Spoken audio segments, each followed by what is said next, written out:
You are now watching Miami Trap Stars.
All right, first and foremost, I'd like to give call hello Yahweh Bahashem Yahweh Shai. Of course, that's all praises to the Most High God in His only begotten Son's name, the world ignorantly calls Jesus Christ.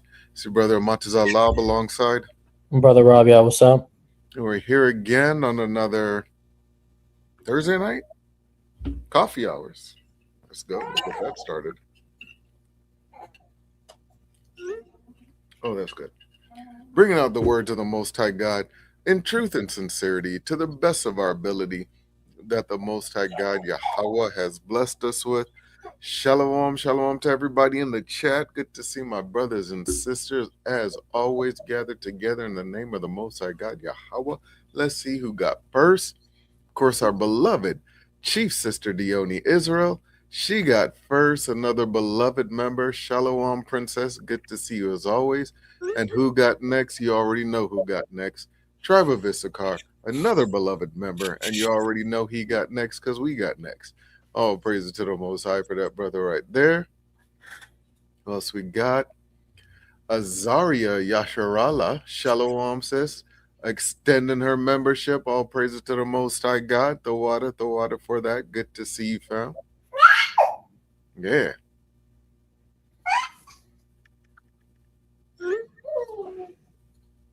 Who else?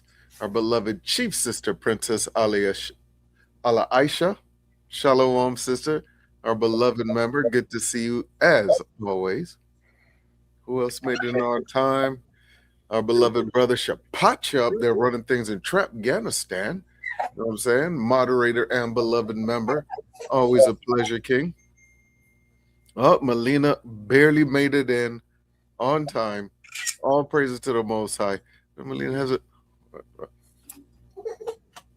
new picture up there. All praises. Looking very cute. All praises to the Most High. This is because of her daddy, I'm just going to say. But another one of our beloved moderators and members and the writer, director, creator, editor in chief of Hebrew Kids TV on YouTube. That's all one word, Hebrew Kids TV. Make sure you like, share, subscribe, leave comments today. Oh no, Salak. My God, he spoiled me, brought it into mercy. Yeah. Brought it into mercy.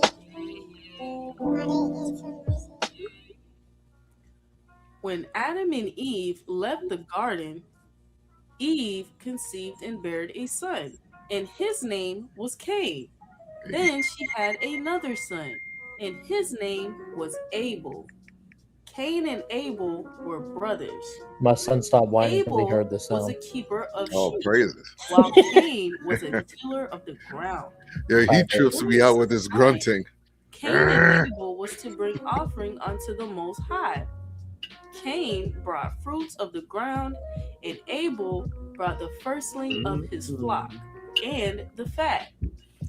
God had respect unto Abel's offering, but unto Cain's God had no respect. No And respect, nigga. Cain was very mad and jealous. So God asked him, "Why are you so mad?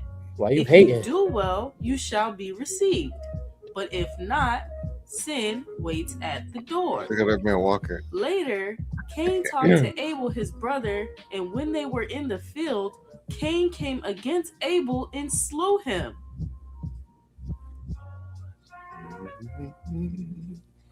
And the Lord said unto Cain, "Where is Abel your brother?" I don't know what that Cain nigga at. said, "Am I my brother's keeper?" Bruh. Then God said, "What have you done? Loser. Your brother's blood cries unto Yeah, me." people be real So flipping God at the cursed mouth with the Cain Most from the High. earth, Man, saying They he be will wondering not why they got prosper in jacked up. his works. He will be a fugitive and a vagabond in the earth. Then Vagabond. Cain asked God, "Why is my punishment so great? Anywhere I go, I will be hunted and killed." So God put a mark on Cain in case anyone finds and kills him. They shall receive sevenfold punishment. whoo, red dot Cain left the on the presence forehead. of Looking God at boy. and No went more to the spoilers. No more spoilers. Yeah, if you haven't subscribed to Hebrew Kids TV on YouTube, remember that's all one word, Hebrew Kids TV. Make sure you subscribe, like, share, leave comments on all the videos today. All right? And I'm pretty sure everybody else is late. Yep. Robert Tucker, good to see you, but you're late. Shout out to the refiners, as always. Our beloved brothers on the West Coast. Good to see you as always, family. All praises to the Most High. All right. Rab Yawasap. I got a couple of things from 7-Eleven that I won't tell you about because you're going to clown me, but I haven't eaten today. So, Are you saying that because it's an excuse to gobble? like a turkey, this isn't Thanksgiving. Rob celebrates Thanksgiving. Rab Yawasap. Are you not thankful to God? The Trap God, TG, stand up. You need to get the rocks. Oh, Yahawanathan, get the rocks. TG, stand up. What's going on today, brother? All praises, honor, and glory to Yahawanathan, man. Like I said, it's Double Up Thursday, coined by our beloved brother Magan Israel. All praises, honor, and glory to Yahawanathan. Make sure you guys are hitting that like button when you get in here. Share the video, and hit that like button when you get up in here. All right. Before we get started, you already know what the deal is. Spam those prayer hand emojis in the chat. We indeed are always going to continue praying for our people, praying for our land, and praying for our people. So make sure you are spamming those prayer hand emojis in the chat. Again, praying for our people, praying for our land, and praying for our people, praying for physical, mental, spiritual, emotional, agricultural, financial health with stability. Of course, we do so by Shem Hamashiach Yahawashi. Spam the prayer emojis in the chat until we are done with the list. All right, starting off with Zaquan Raphael, Zaquan Dabwa, Zaquan Jashan, Zaquan Brother Douglas, Zaquan Yapaja. Then we got leadership in Israel, Elder Priest Zabak, Chief Priest Ahmataza Ban Lawya, Priest Hakah, and Brother Hassad. We got some households and Chief Sisters. Chief Sister Tanya and her family, her sons, Cameron and Dewan, and her sister Alita. All right, we're praying for favor for Sister Alita to do the right thing. And, of course, return the loan. Shout out Chief Sister Tanya if you're in the back chat. Of course, we also have Chief Sister Princess Erica and her family. If it be on your heart, you can help Chief Sister Princess Erica and her family during their rough time by donating via Cash App, Zelle, and or GoFundMe directly to them, right? Then we have her brother Tazama, her brother Eric, son Jalen, and daughter sister Holly. We got Chief Sister Dione Israel, and her husband with her son Jaden, June, Angel, and his wife Anna.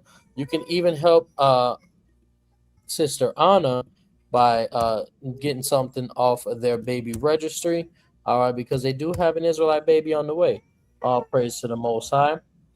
Of course, we then moving forward, we have Brother Magan Israel and his family, Sister Maya Tazak and her family, Sister Nayana and family, Brother Maya Sha'ala's Ribs family, Brother Ali Yashai's family, Brother Tonio's family, Brother Jay's Dub's family, Brother Lahag's family, Brother Papa's family, Sister Tiara's family, Sister Yolanda Caesar's family. Moving forward, we got Brother Hazaz's mother, Brother Nashah's mother, Heidi, Hosea Israel's mother, Elizabeth, Brother Amariah's grandmother, Daisy, Brother Zarak's mother-in-law who passed away, so we're praying for the household, Brother Namar's mother, Edith, Brother Jay and his mother, Iris, the house of Matthew, the house of Quatzazop, Allah, Cadiz, and Disla family. Then we got the Chief Sisters themselves, Chief Sister Tanya, Chief Sister Princess Erica, Chief Sister Teresa, Chief Sister Shalimar, Chief Sister Dione Israel, and Chief Sister Melina. Then we got Sister Edna, Perez, Hadassah, Laela, Mila, Katana, Jay, Layla, and family, Masala, Tati, Adriana, Melina, again, the one that we met in Orlando, Kayla Duckworth, Michaela, Mariah, Roxy, Clarissa, Cheryl, Tracy, Charity, Ashley, and Naquan. Then we got the brothers. We got Willie, Yawasap, Ayawa, Joseph, Avi, Jay, Ahmataza Lab, Yahawanathan, Athap Pinder, Meshach, Isaiah Allah, Nakash, DeMarco, Juan, Kashayal, Rapa Allah, Tribe of Issachar, Mahar, Drewski, Rob, Ira, Tawash, Gamaria, Ant, Mayak Allah, Hayaman, Aina, Dakar, Isaiah, Raquam, Dagar, Yaquab, Quadar, Joaquin Jones, Nagai, Thabawan and his son Nathan, Zaram, Aliyah, Tazayar, Tazar, Abayar, Rakawam, Alizabad, Ashaya, Kananaya, Kapayar, Joe, Dwayne Scott, Vincent, Zayan, Zayan Rakad, Jaden, Kylan, Nakwai, Sha'ar, Amawan, Arayala, Ahazai, Rawatazak, Porabia, Kanaya Allah, Lamwa Gazar, Gaza, and Dar Ayani, Jonathan Monte, King Kator, Quatazam, Yasiel, Moses, Ramamoth, Abraham, Zion, Shashawan, Brandon Green, and Ayer Green, Deshaun Robertson, Christian Navarro, Brother Yadi, Sergeant Tab, Salaki, give me a sec.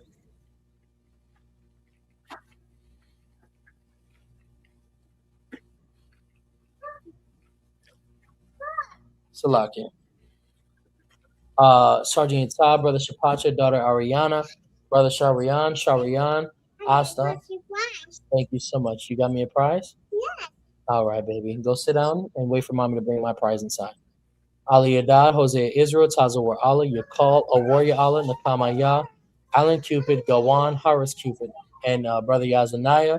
And we got the camps, schools, and ministries, Sakari, LOZ, SOT, WFI, GMS, HOB, ISUPK, IUIC, Genesis Israelites, HOI, Masada, the refiners, and of course the organization the Most High has allowed us to start serving to Yahweh Ministries. Last, certainly not least, the land of Israel itself. These are our households, any immediate and extended Israelite family, any and every Israelite spread to the four corners of the earth. We pray for our people. And of course, we also pray for our land. Make sure you're still praying, putting up those special prayers for the brothers and sisters who are heavily affected by Hurricane Melissa in the Caribbean. Again, praying for our people, praying for our land, and we are indeed praying for our people, praying for physical, mental, spiritual, emotional, agricultural, and financial health with stability. Of course, we are doing so by Hashem. Hamashiach Yahawashi. All praises to the Most High. Of course, we are still giving out free prayer books and free song books and free prayer books. If you would like to take advantage of that, you can contact us via email using admin at servyhwh.info. That is ADMIN at servyhwh.info. You can receive free prayer books and song books, request religious exemption letters, submit any general inquiries, whether it's about joining the ministries, being added to the prayer list, or even inquiring about information regarding the upcoming Passover in March 31st. I believe we finally have truly chosen our venue. All praises, honor, and glory to the Most High. It's absolutely exquisite. And we would love to see you there. So go ahead and submit that inquiry about how to be a part of and keep the Passover with us down here in South Florida. All praises, honor, and glory to you. How about Shemiyah Shai? In addition to that, we definitely encourage each and every one of you to subscribe to the text blast. All right, make sure that you text the letters YHWH. Only text the letters YHWH to the phone number 833-442-0848. 833-442-0848. Text the letters YHWH so that you can receive updates concerning any feast days, Sabbaths, and more. All right. All praise, honor, and glory to you. How about Shemiyah Shai? 1 yes, 2 no. Is everybody still walking with me so far? 1 yes, 2 no. Is everybody still walking with me so far? Make sure you guys are hitting that like button when you get in here, sharing the video, and hitting that like button when you get in here. Baba Kashawat the water. All right. Also, make sure that you're tapping in with Trap Afghanistan. All right, a newer YouTube channel that we are going to be building up in the spirit by Shimyan Washai.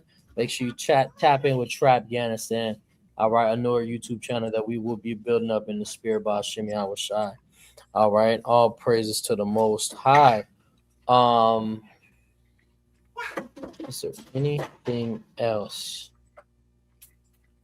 Not that I can think of. Of course, for those brothers and sisters that are looking to be of assistance to the ministries down here in more than one way, you can support the ministries by donating via Cash App, GoFundMe, Super Chat, or Zelle. We do still need $50 from 68 people as soon as possible. Any donation mechanisms, they are at the top of the chat. You can again use Cash App, GoFundMe, Zelle, or again you can Super Chat. All praise to the Most High. All right. Without any further ado, though, shout out to everybody who's joining us. Make sure you guys are hitting that like button and sharing the video. Are you guys ready to get started? 1 yes, 2 no. Drop a 9 in the chat if you are actively and effectively listening. Drop a 9 in the chat if you are actively and effectively listening. Of course, just like any and every other live class, we encourage you guys also to ask your questions. Ask your questions, whether it's on topic or off topic. We will indeed answer to the best of our ability. All right, so we definitely encourage you guys to ask your questions, get engaged in the lesson. All right, again, ask your questions whether they are on topic or off topic. You also have the ability and encouragement to take notes. So listen, go get your pencil, go get your pen, go get your highlighter, go get your notebook, and please, most importantly, get your Bible. All right, go get your Bible, man. We encourage everybody to take notes. If you're watching this on the replay, pause it right now. Take this time. Go get your pencil, your pen, notebook, and your Bible. Read along with us, and make sure you're taking notes, man. And again, if you're watching this on a replay, ask your questions. Drop them in the comment board below. Let us know that you actively and effectively listen. Let us know that you subscribe to the text blast. Let us know that we finna see you down here in South Florida, keeping the Passover with us, Lord willing. All right. All praise, honor, and glory to Yahawanathan. All my members, let me see the member only emojis. Let me see the member only emojis. Shout out to the Benjamite that just joined us. Shalom, shalom, shalom. Yahawanathan to you and your household, G. Now I better see all of y'all down here for the Passover. Listen, this venue, it ain't we going outside the school. That's why we have the ability of inviting more than just the locals. Look, man, y'all gonna like it. Kawa Palm's family is gonna fit in this building. And that's saying a lot because this man has 25 kids. Matter of fact, both Yahawanathan and Kawa Palm's family will fit comfortably in this building. And that's saying a lot because collectively they have 10 generations of children. Mm-hmm. All right. All praise, honor, and glory to you. How about Shemiah Shai? Without any further ado, 1 yes, 2 no. Are you ready to go? 1 yes, 2 no. Are you ready to go? All right. Y'all already know what it is, man. We are indeed still back to the Bible basics.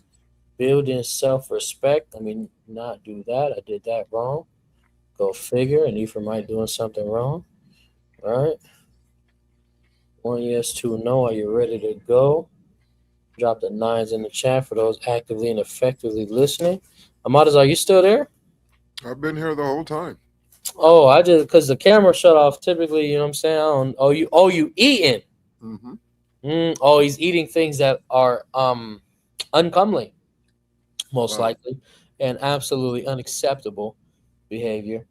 All praise, honor, and glory to you. How about Shemiah Shai? You got to catch up. Kalia got a lot of work. What?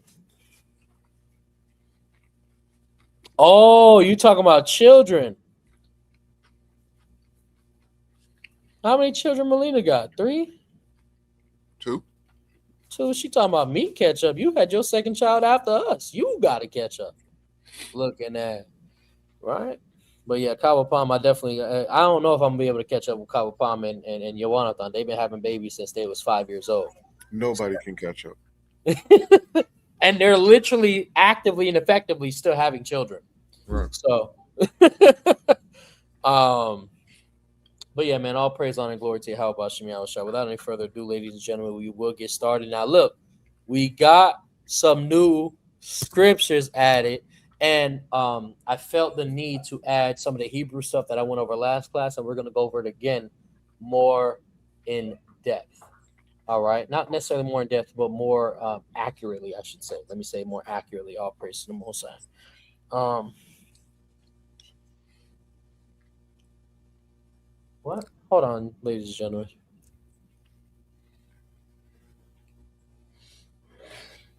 Michigan's head football coach did that. That's madness. Who's Michigan's or who was Michigan's head football coach? Lane Kiffin? I could see Lane doing something like that.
Mm. Yeah, I don't know that guy.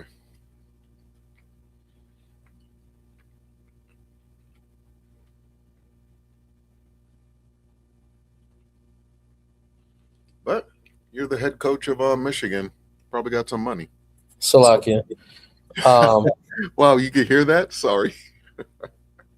Yeah, stop eating Ahmataza. Those are the onions that are like onions and jalapenos that are like crunching like that. Yeah, he doesn't have a salad. What he's eating is unacceptable. But all praise, honor, glory to Yahawash Shemiyashai. Salaki about that delay there, ladies and gentlemen. Make sure you guys are hitting that like button, sharing the video, and hitting that like button when you get in here. All right. Yo, your clips had me done. Yeah, one of the clips that you sent, call you, was absolutely hilarious. I must say. Ooh, can you see that on your end? What I just did? No, I don't see anything. Oh, I guess it only shows on my side. No, it shows. Oh, it shows on the stream. Maybe it doesn't show for you. But anyways, all right, cool. All praise on the glory to Yahweh Shemi Shai. Servants of Yahweh Ministries, building self-respect, Miami Trap Star Sect with Ahmataza Lab and Rab Yawasap. Back to the Bible basics. Hashtag in the chat. So building self-respect and knowing your worth in the Mashiach Yahushua. Like I said, we got some scriptures that were added to the prelude of the lesson. Right, we got some scriptures that I added to the prelude of the lesson. So if you are someone who is taking notes, you're going to want to pay attention to the beginning. All right, because the beginning is going to change as far as how we open up the lesson tonight. All right, 1 yes, 2 no. Are you guys ready to go? Again, drop those nines if you are actively and effectively listening. All right, if you're taking notes, I want to see pencil emojis dropped. If you are a member, let me see those member only emojis dropped as well. Baba Kusha, Wata Wata has been. All right, Kyle. Let's go ahead and let's get started. Shout out Yamashan in the building.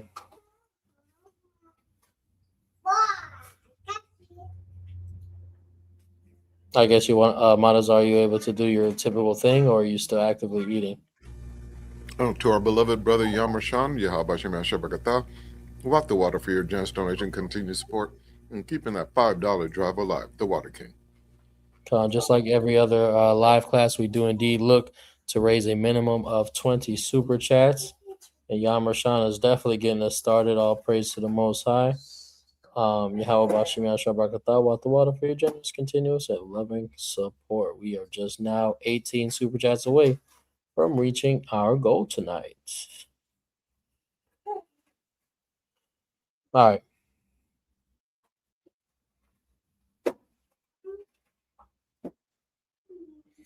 Let's go ahead.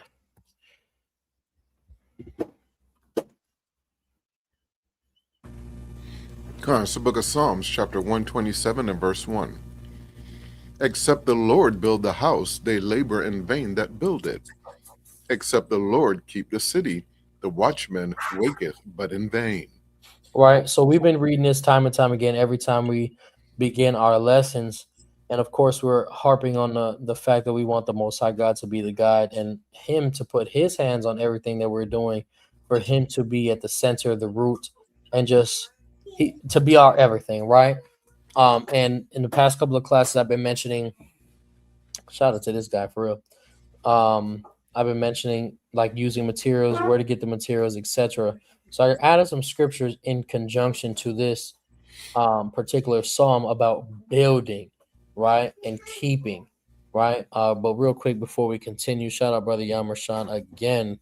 Of course, our beloved brother Yamershan, Yahabashim Ashabakata, Watt the Water for your generous donation, continued support, and keeping that $5 drive alive one more time, the Water King. 3 more times. 3 more times, the Water. Right. Go ahead. Gone. It's the book of Matthew, chapter 7 and verse 24 through 25 in the KJV. Therefore, whosoever heareth these sayings of mine and doeth them, I will liken him unto a wise man, which built his house upon a rock. And the rain descended, and the floods came, and the winds blew, and beat upon that house, and it fell not, for it was founded upon a rock. Right. So this is important. Notice how he says it so clearly. Therefore, whosoever hears these things and does them. You know, Paul and James kind of harp on this teaching a bit, where it says it's not just the hearers of the word, but the doers shall be justified. Right? And that you can't just hear, but you also must do. Yahawashi tells us how important it is to do the things he told us to do and what he would consider a person that actually does it. I will liken him unto a wise man which builds his house upon a rock. Uh, Funny enough, majority or multiple times in the Old Testament, the Most High God is called our rock.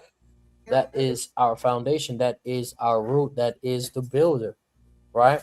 And he goes on to explain the rain descended and the floods came. So problems started for this person. This person was undergoing tribulation. This person is undergoing turmoil and different things, right? He's going through it, or she's going through it. It says the rain descended, the floods came, and the winds blew and beat upon that house, and it fell not. This is a house builded by Yahweh. This is a house that the laborer who built it was not in vain, right? Because it fell not, for it was founded upon a rock. There was a solid foundation. They understood the basics. They dealt with what was important, right? Let's read it one more time.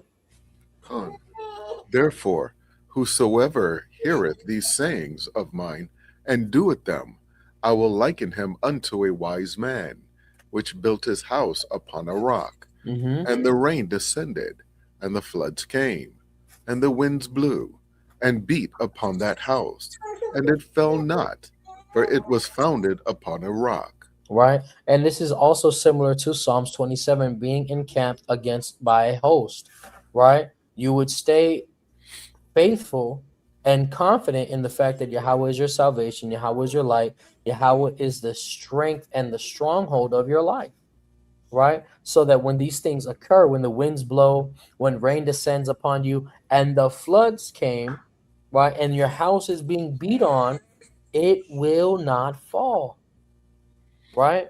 Let's keep going.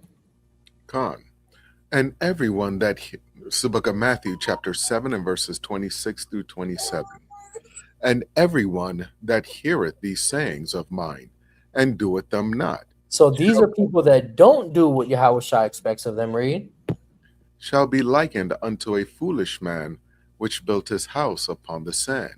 And the rain descended, and the floods came, and the winds blew, and beat upon that house, and it fell, and great was the fall of it. I like how it says, and great was the fall of it. It lets you know that this would be a major example, right? This would be a learning tool for others that see when this house falls. You understand? And it says here, the ones that don't do what Yahawashi says, this is how he's going to look at them, right? He will liken them unto a foolish person, right? They're building a house, but this is someone who's laboring in vain, right? It says the rain descended, the floods came, the winds blew, and they beat upon the house, and this one, it fell.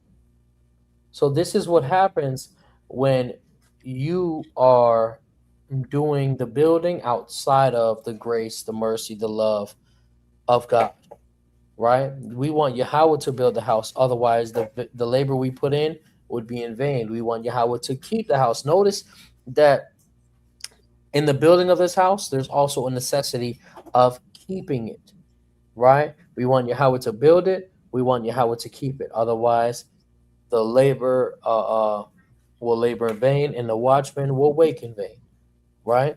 Let's keep going.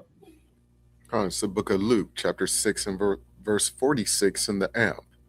Why do you call me Lord, Lord, and do not practice what I tell you? You see how simple that is? I put this verse by itself for a clear reason and to amplify the way it is. why would you even recognize the Yahawashi? What's the purpose of recognizing him as the King, the Lord, the Savior, if you don't practice what he tells you? It's pointless, right? He asked a rhetorical question of, why do you call me Lord, Lord? Why do you attempt to fabricate perception of authority that I have if you don't practice what I tell you? If you don't live the way I expect you to live, right? If you don't do the things I tell you to do. Go ahead. Oh, it's the book of Luke, chapter 6, and verses 47 through 48 in the AMP. Everyone who comes to me and listens to my words and obeys them, I will show you whom he is like.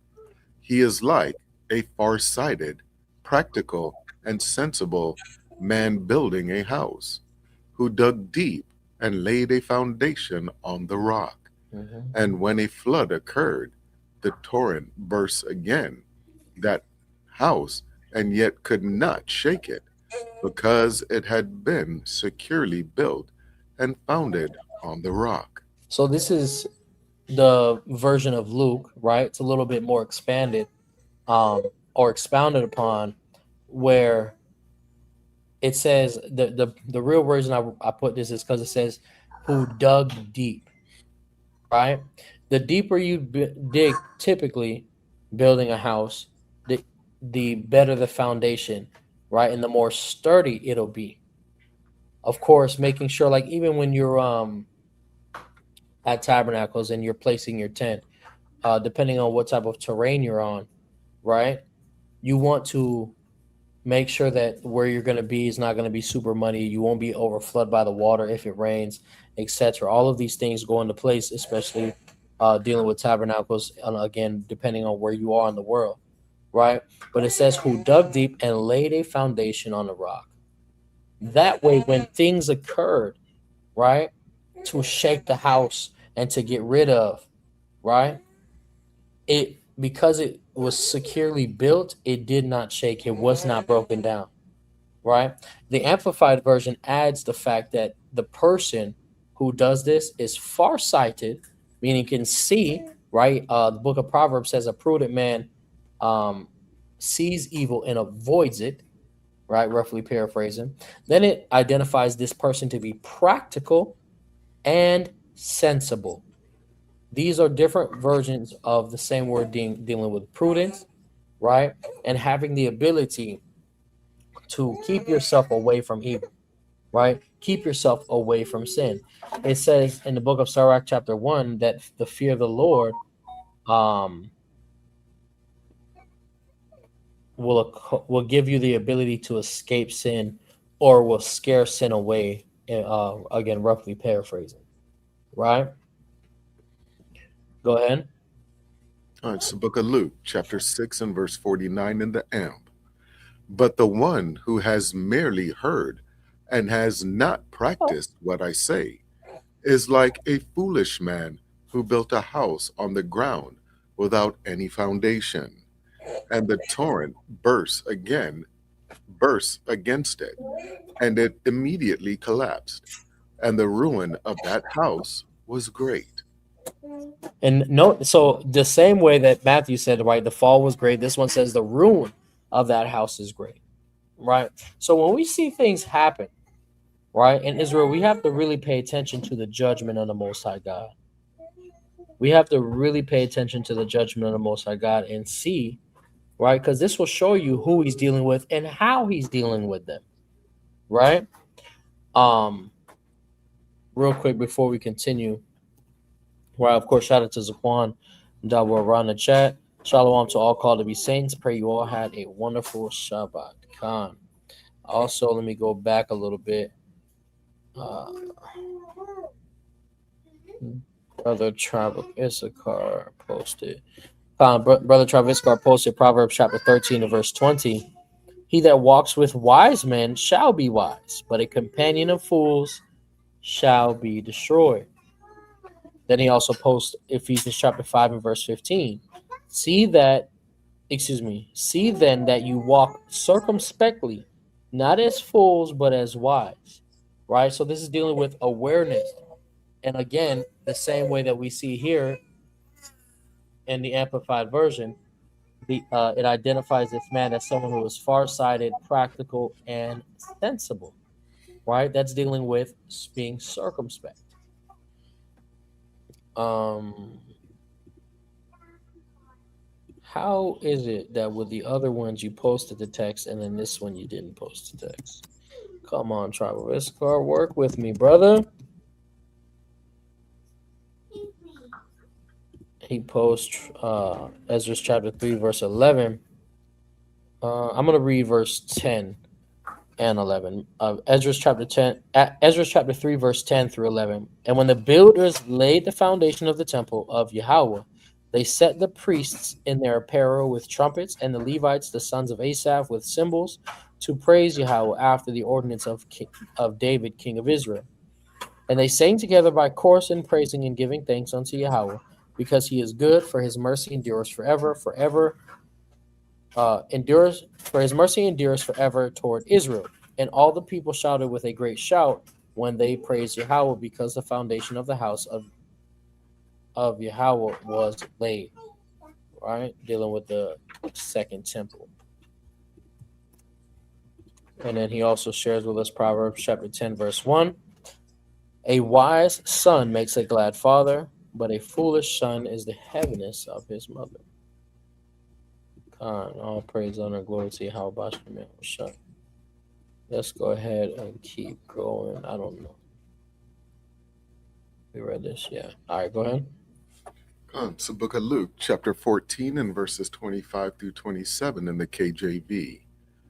And there went great multitudes with him, and he turned and said unto them, If any man come to me, and hate not his father, and mother, and wife, and children, and brethren, and sisters, yea, and his own life also, he cannot be my disciple. You cannot what? He cannot be my disciple. That's what Yahweh Shai said, man. If you do not put these things after the Most High, after the King, right? After the work of the Most High, you're not worthy to be his disciple, right? And just to clarify, it says, and hate not his father. The word hate there doesn't mean to actually hate. Yahweh Shai is not teaching Israelites to hate each other. It's simply saying to love less. Basically, your family would be secondary and tertiary to the Most High and his Son. Go ahead. I didn't finish that last one. And whosoever doth not bear his cross and come after me cannot be my disciple. So that last part there is important. That last part there is very, very important, dealing with the fact not bearing his cross, right? Not being willing to labor. Because notice, right? You go back to Psalms chapter 127, verse 1, it says they labor in vain that build it. So that even though your house is building a house, you still have to put the work in. There's a misunderstanding a lot of times when it comes to having faith. You may have faith, but you still have to do something. So, for example, right, just to be simple for a second, you ask the Most High God for $100. If you sit your sorry, lazy behind on the couch all day, every single day of your life, where's the $100 going to come from? Right? You have to get up and go do. You have to go outside. You have to do something, right? In order for you to meet the person the Most High is going to put in your life to give you the $100. Do the job the Most High God is going to put in your life to get the $100, right? Walk along a particular path and see it on the floor and get the $100, right? There's something that needs to be done. There is still labor that needs to be done. It's just whether or not it's in vain, or if it's in righteousness and truth and in sincerity. All right, before I continue, is everybody walking so far, building upon Psalms 127 and really emphasizing the building of this house, right? The building of self-respect, coming into the knowledge of our worth in the Mashiach Yahushua. Is everybody walking with us so far? 1 yes, 2 no. 1 yes, 2 no.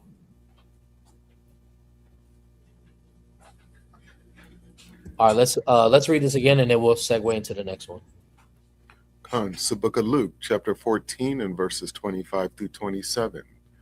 And there went great multitudes with him, and he turned and said unto them, If any man come to me, and hate not his father and mother, and wife, and children, and brethren, and sisters, yea, and his own life also, he cannot be my disciple. And whosoever doth not bear his cross, and come after me, cannot be my disciple. Go ahead. It's the book of Luke, chapter 14, and verses 28 through 30. For which of you, intending to build a tower, sitteth not down first, and counteth the cost? And does what?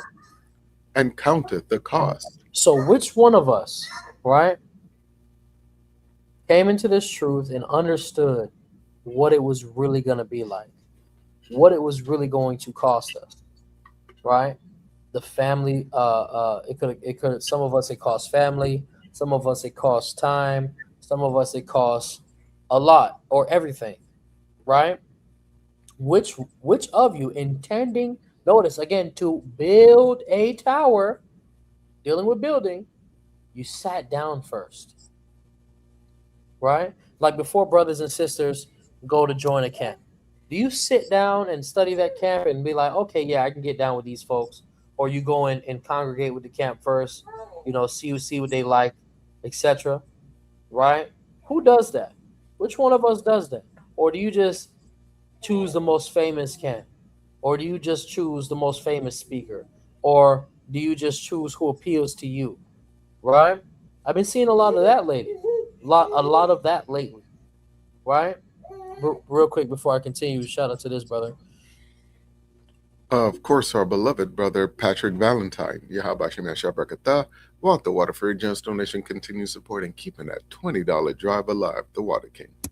Khan, all praise to the Most High. That's a brother actually recently joined the Discord. Shout out to that brother. All praise to the Most High. Let's read this one more time. Khan, it's the book of Luke, chapter 14, and verses 28 through 30. For which of you, intending to build a tower, sitteth not down first, and counteth the cost? And does what? And counteth the cost, whether he have sufficient to finish it. Whether he have sufficient to finish it, right? And I'm using the fact of joining a camp as just one aspect. This is ultimately about practicing the truth in itself, right? This is about practicing the truth in itself. Did you count the cost? Were you ready?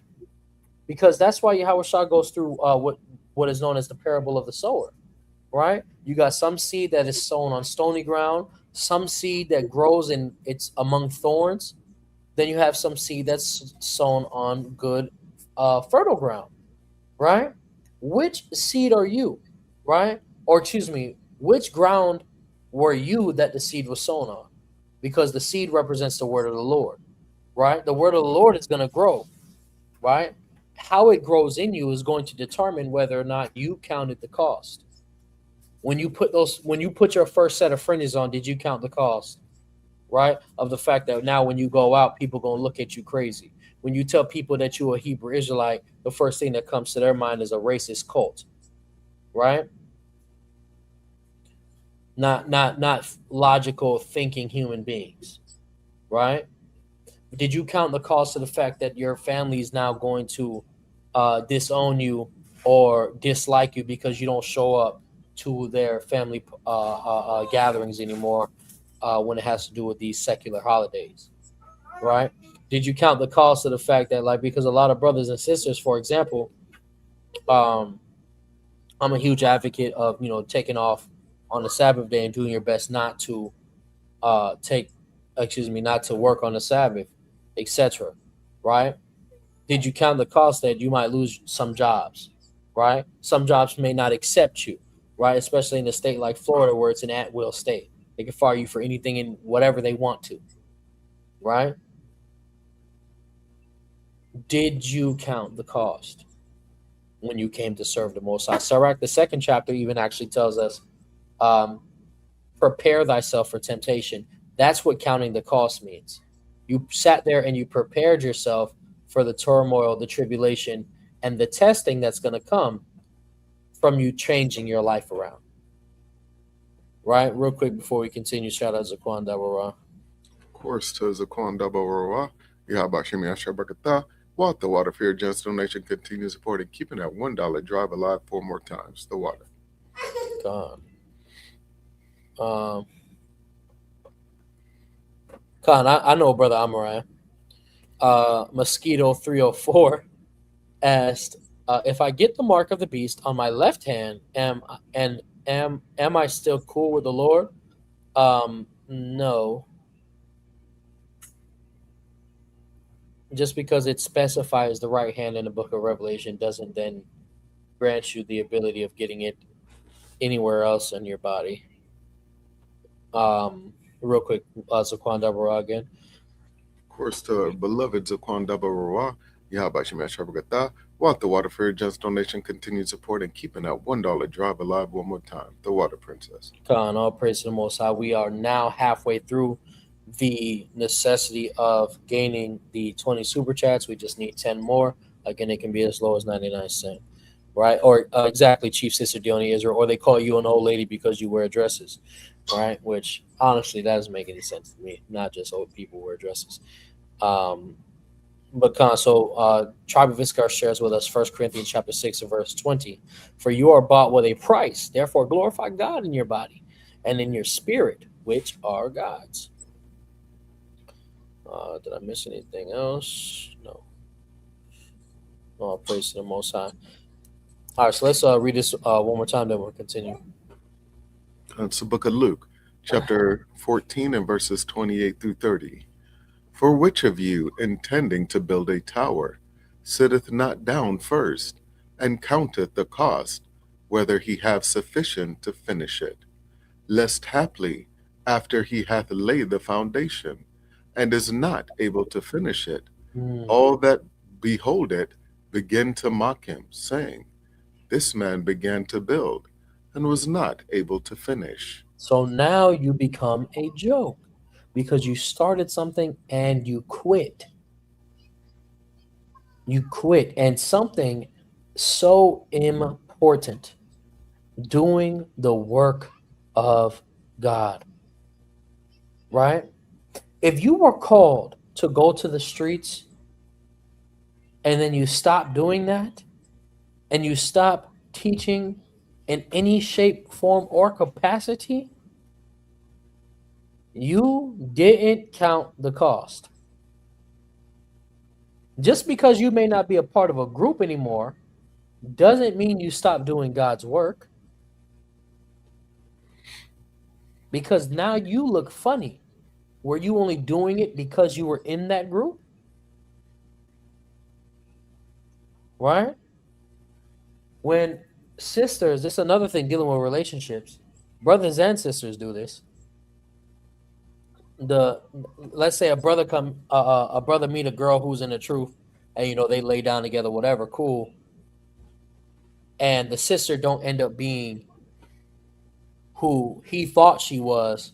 He start blaming the truth, and now he don't want to be here anymore. No, you didn't count the cost. Someone else's lack of dignity and lack of self-respect, you have to sit down and you got to count your coins. Do you have what it takes to be here? Do you have what it takes to serve the Lord? Do you have what it takes to get tested? Do you have what it takes to be tried? Right? Go ahead. It's the book of Luke, chapter 14 and verses 31 through 33. Or what king going to make war against another king sitteth not down first, and consulteth whether he be able with 10,000 to meet him that cometh against him with 20,000?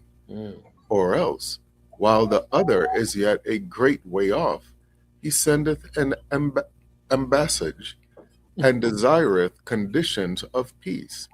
So likewise, whosoever he be of you that forsaketh not all that he hath, he cannot be my disciple. And that's how he finishes this parable, is by defining the fact that you will have to give up your life to be here. The same things that you find happiness in the world, right, have to be replaced. And you have to find happiness in the things you do for the Most High. Remember, we read about when people were giving to the temple for the Feast of Dedication, right? And how they did it willingly, how they did it wholeheartedly, right? This is how you come unto the Lord, right? And I like how he also uses the example of when a king goes to war. So you have a man building a house, then you have another example of someone going to fight, right? Going to war. You have to make sure that you're going to have the ability of standing up against your opponent, right? The same way the parable of building the house itself, when you build this house, you have to make sure that it can withstand the storms, the rain, the flood, the shaking. You have to make sure that foundation is solid. You can't just go into a fight thinking that you know what I'm saying? If you didn't do any practicing, if you didn't do any training, right? This is counting the cost. This is all stemming from Psalms chapter 127 and verse 1. Yahweh building the house, lest you labor in vain. Yahweh keeping the city, lest the watchman waketh in vain. These are all the scriptures stemming from that. Right? Let's read this one more time. It's the book of Luke, chapter 14, and verses 31 through 33.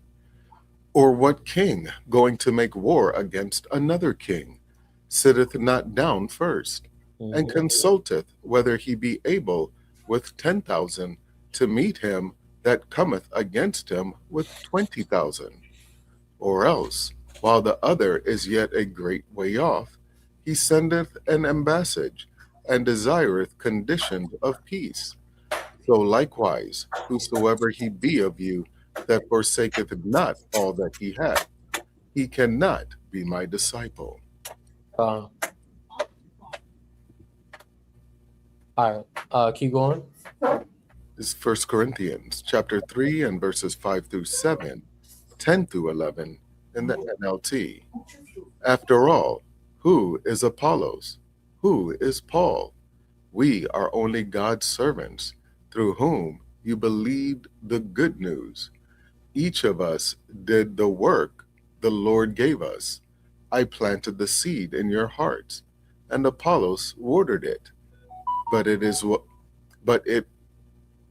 was God who made it grow. It's not important who does the planting or who does the watering. What's important is that God makes the seed grow. Because of God's grace to me, I have laid the foundation like an expert builder. Right there, real quick. Because of God's grace, right? Notice this is again Yahweh building the house. And it's Paul is emphasizing the grace that was given to the Most High. He laid the foundation like an expert builder, right? His ability to do something with expertise came from the grace that God gave him, right? And it's not important who's doing it. It's about the fact that it's the Most High getting it done. Yahweh building the house, lest you labor in vain. The concept stays the same, right? Let's continue again from because of God's grace. Come on. Because of God's grace to me, I have laid the foundation like an expert builder. Now others are building on it. But whoever is building on this foundation must be very careful, for no one can lay any foundation other than the one we already have, Jesus Christ. Right? So now you got the understanding of the foundation, right? And that's why it's important to know that we have to do what Yahawanathan said, right? We have to do the words of the Most High God. Again, going back to the laws, the statutes, and commandments, this all ties back together, right? Remember what the tenets of self-respect are, or what how you have the result of self-respect is living in alignment with your core values and your core beliefs, right? That is the laws, that is the statutes, the commandments, the judgments of the Most High God Himself, right? And no one can lay any foundation other than the one we already have. That's Yahawashi Mashiach. So again, this lets you know that if you go outside of this, right, now whatever you do is vanity, because now you're going outside the grace of the Lord. You're going outside the love of the Lord. You're going outside the mercy of the Lord. Staying within the mercy, the love, and the grace, that's Yahweh building you, so that your labor can be counted, right, and worthy. Anything opposite of that, it'd be vanity, right? Real quick. Go ahead. And this is 1 Corinthians chapter 3 and verses 12 through 15 in the AMP.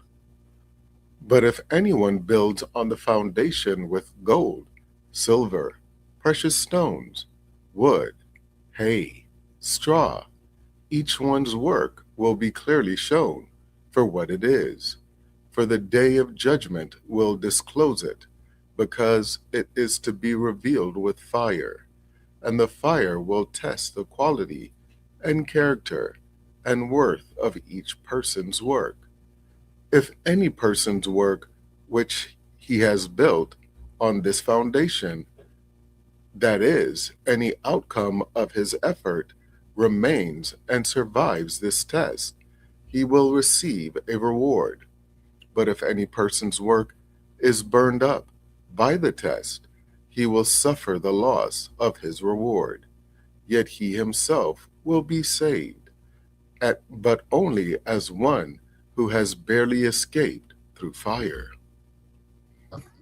Khan, right? So now you see there's different material being used, right? And this is what I was really thinking about when I kept mentioning that. It says, if anyone builds on the foundation with gold, silver, precious stones, wood, hay, straw, each one's work will be clearly shown.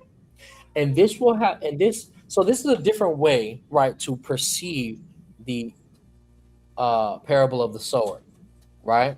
Or even what Yahweh Shai said about building on a stone versus building on sand.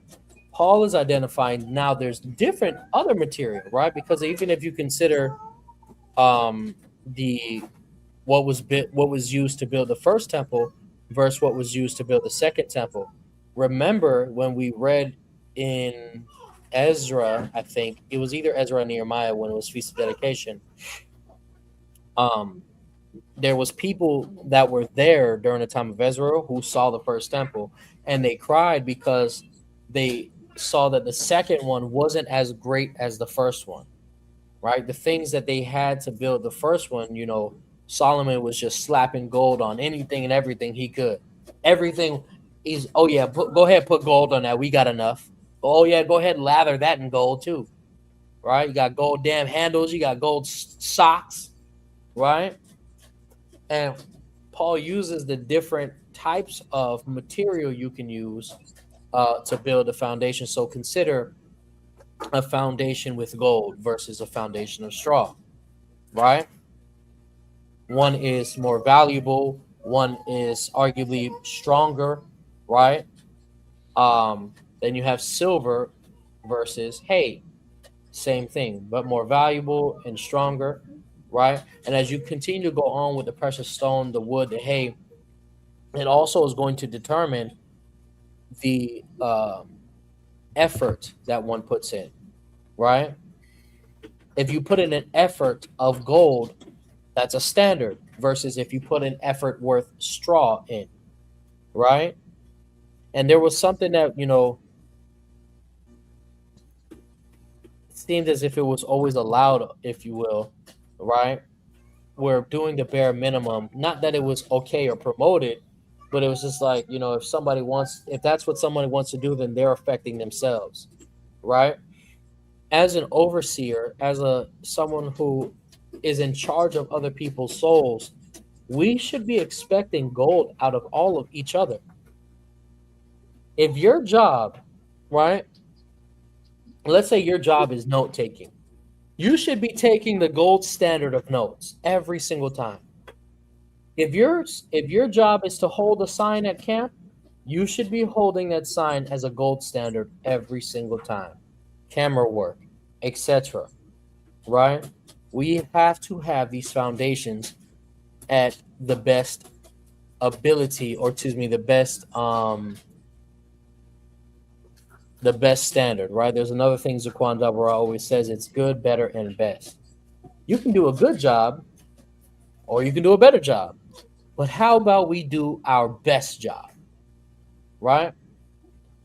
And Paul goes on to say right here, it says, each one's work will be clearly shown for what it is. For the day of judgment will disclose it. So on the day of judgment, that's when we're going to really know who was serving the Lord and who was serving themselves. Right now, another thing that's going on a lot is people are trying to prejudge people. Israelites are attempting to prejudge each other instead of simply focusing on your own salvation. Right? Let God determine whether or not so-and-so was building with gold or was building with straw. Right? The day of judgment is going to determine that. Salakia, if you don't mind reading again from right here, if any person's work. Come on. If any person's work which he has built on this foundation, that is, any outcome of his effort, remains and survives this test, he will receive a reward. But if any person's work is burned up by the test, he will suffer the loss of his reward. Yet he himself will be saved, but only as one who has barely escaped through fire. Right? And Peter even goes on to say that the righteous will scarcely be saved. Right? So the work that you do is going to matter. It's also another demonstration that salvation is collectively both faith and works. Right? Your righteousness is as filthy rags, so that means that everything you do now should be the best you can possibly do for the Most High. So when that time comes, it's kind of like a science project when you're a kid, right? What you present is going to either get you first, second, or third place, or just going to get thrown in the trash afterwards, right? Depending on what effort you put in and how much you cared about it, right? Real quick, shout out Sister Ramonica Wade. Of course, to our beloved Sister Monica Wade, Yahawanathan want the Water for Your Gems donation, continued support, and keeping that $5 drive alive, the Water Princess. Come on, all praise to the Most High. So now, not that we're going to read all those scriptures every single time, but I wanted to have those scriptures in the forefront to, fortify Psalms 127 and 1, what it really looks like, what it really has to do with, and really expound upon it. So 1 yes, 2 no. Is everybody still walking with us thus far? 1 yes, 2 no. Is everybody still walking with us thus far? Shout out to everybody that has joined us. Shout out to everybody that has joined us. Make sure you guys are hitting that like button when you get in here and sharing the video. Hitting that like button and sharing the video. Did you do the homework? All right. And we are going to be going through the homework tonight as well, Lord willing. But go ahead. Self-respect. Self-respect is a positive internal feeling of personal worth, confidence, and dignity that results from living in alignment with one's core values and beliefs. It involves treating yourself with care, establishing healthy personal boundaries, and refusing to compromise your well-being for others. High self-respect leads to greater well-being, a sense of belonging, and the ability to build healthier relationships by attracting respectful individuals. Right? So, of course, this is the same definition every single time we go through, right? And to make sure that we're always keeping ourselves in remembrance. You know, it's important to know that the law does tell us, um, love thy neighbor as thyself, right? Rebuke thy neighbor, etc. Right? But at the end of the day, you still have to hold yourself accountable, right? Accountability, and I do see a lot of times men talk about women taking accountability or having the lack thereof. The Lord tells us in Hosea, the 4th chapter, a reason why he would actually not even judge our women for the treacherous things they do. And it's because the men are allowing it. Right? Just roughly paraphrasing. That's Hosea, the 4th chapter, if you want to go fact check me. Right? But right here, self-respect, of course, all of these things. And again, the purpose and the point is the result. How you gain this is by living in alignment with one's core values and beliefs. That is keeping God's laws, his statutes and commandments. And you must refuse anything that will compromise your obedience to God. No matter how good it looks, no matter how good it sounds, refuse anything that will compromise your obedience and your faith to God so that you may continue to level up, gaining high self-respect and and being led to that greater well-being, ultimately the kingdom of the Most High. Right? Go ahead. It's the book of Sirach, chapter 10, verses 28 through 31 in the GNT. My child, keep your self-respect, but remain modest. Value yourself at your true worth. There is no excuse for a person to run himself down. No one respects a person who has no respect for himself. Right. So this is a Bible scripture, of course, that we added in here. It has the same term dealing with self-respect, also known as honor. Right. And you must remain modest. The word there is typically translated as humble or meek. And another key point here is valuing yourself at your true worth. Us learning about Yahawashi and the things that he's done for us, that's how we gain our true worth. That's how we learn about it. And that's how we begin to know it. Right. It's funny to understand that the disciple John writes in First John, the 2nd chapter. Uh, let me see. I don't want to super butcher it. Right. First John, the 2nd chapter says, he that saith I know him and keep not his commandments is a liar, and the truth is not in him. Right. And then also Jeremiah chapter 4 and verse 22, the Most High tells us that we don't know who he is. And it's in contrast to the fact that we know too much evil. We have all this knowledge to do evil, but to do good, we have no clue. Right. And we have no fear of the Lord, he says. So in order to even value yourself at your true worth, you must first know your true worth, which is a part of course, what we're learning. Go ahead. It's the book of Sirach, chapter 14 and verses 11 and 14 in the GNT. Mm-hmm. My child, treat yourself as well as you can, and bring worthy offerings to the Lord. Don't deny yourself a single day's happiness. If there is something you want to do, and it is lawful, go ahead. Right. Ultimately, and like I said already before, what needs to be bringing us true happiness is the serving that we do for the Most High God. All right. Treating ourselves as well as we can and making sure that we are bringing the greatest and the best offerings and gifts to the Most High. We went over tithing during the Shabbat class, not today, but a few classes ago, maybe a few weeks ago, and how, tithes were given to the Levites that worked in the temple due to the fact that they didn't have any uh, portion or land. Then out of those tithes, and excuse me, so the Israelites had to tithe to the Levites, they had to give their best. But then out of what was given to the Levites had to give their best to the temple.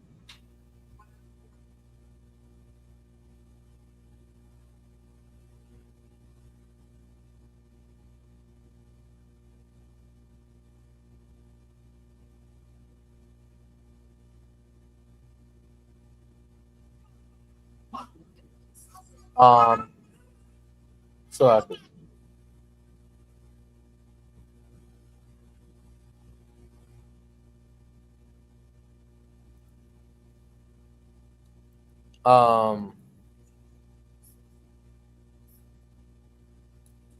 So now we're going to continue where we left off at in the peace portion. All right. 1 yes, 2 no's. Everybody walking with us so far. 1 yes, 2 no's. Everybody walking with us so far. Picking back up where we left off in the peace portion. All right. Picking back up where we left off in the peace portion. 1 yes, 2 no. Is everybody walking with us thus far?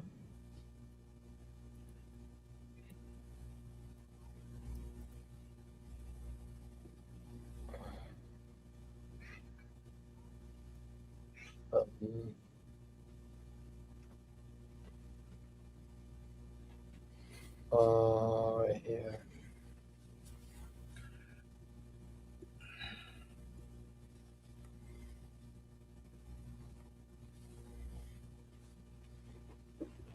One yes, 2 no's. Everybody following. All right, we're going to pick back up where we left off in the peace portion. Before we continue, Tribe of Issachar shared with us Zechariah chapter 13 and verse 9. And I will bring the third part through the fire and will refine them as silver is refined. Shout out to the refiners. And will try them as gold is tried. They shall call on my name, and I will hear them. I will say, it is my people, and they shall say, Yahweh is my God. All praise to the Most High.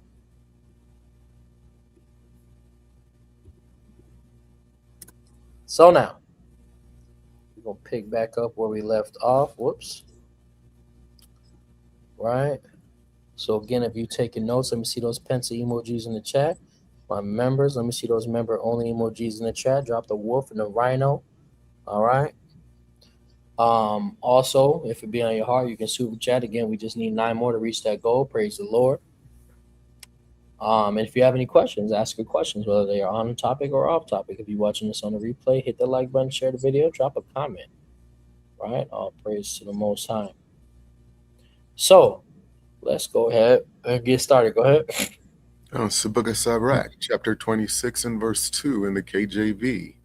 A virtuous woman rejoiceth her husband, and he shall fulfill the years of his life in peace.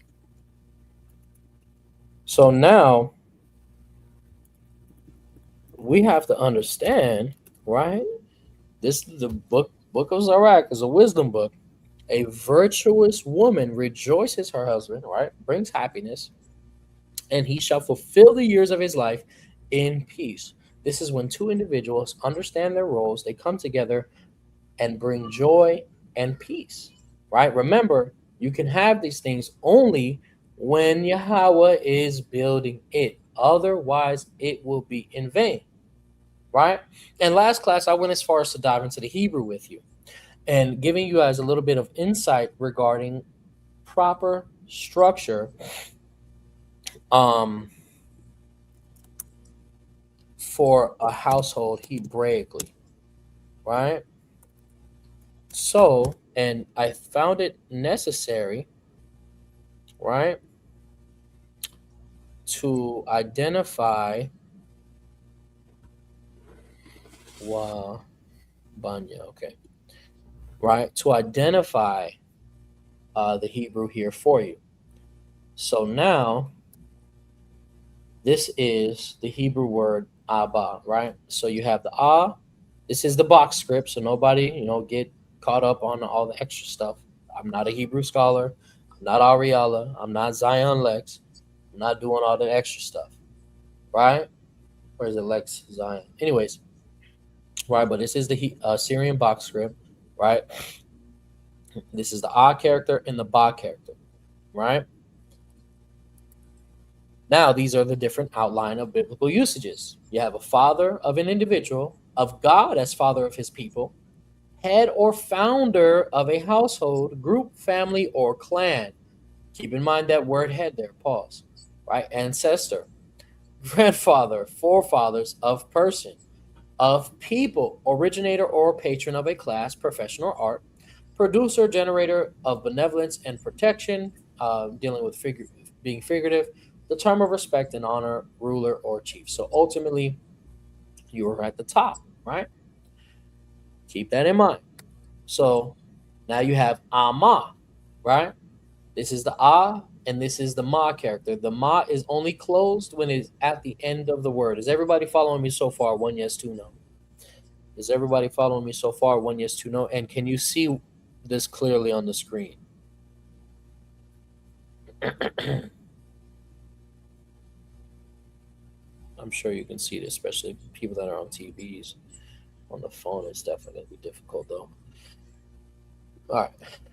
So now, this is the outline of biblical usage for Amma. It's mother of humans, of Deborah's relationship to the people being figurative. Deborah was literally called the mother of Israel. Number 3 of animals, the point of departure or division, right? Dealing, so it says the point of departure or division where you would start your journey or where it will end. Does everybody catch that part?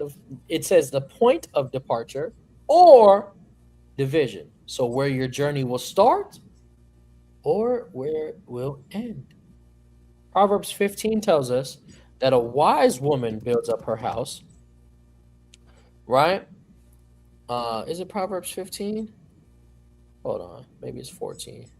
Proverbs 14, every wise woman builds her house, but the foolish pluck it down with her hands. So again, the point of departure, the beginning of a journey, or division, breaking it down, right? And we just read in Sirach 26 and 2, right? A virtuous woman rejoices her husband, right? And fulfills his years in peace. Is everybody still following so far? 1 yes, 2 no. Because we're about to show you the importance of you ladies out there. Even though Paul told y'all shut your mouth, all right, that's Paul, right?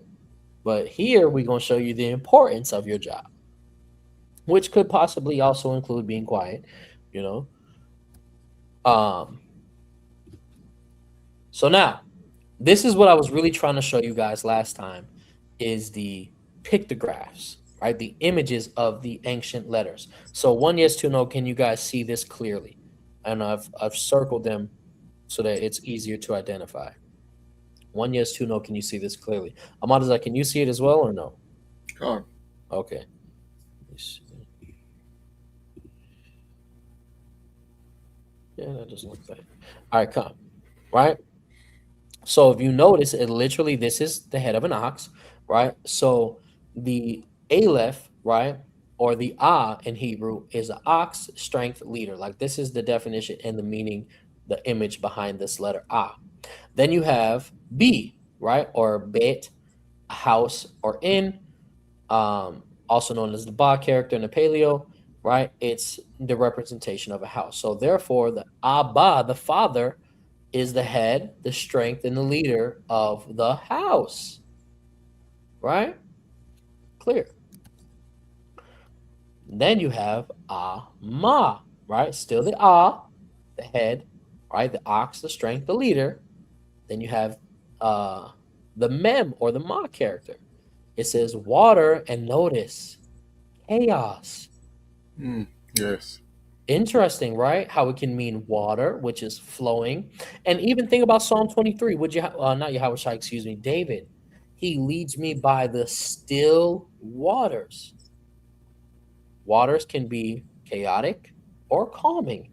They both have, excuse me, that one thing has 2 different effects. Water can be used to heal, and it can also be used to destroy.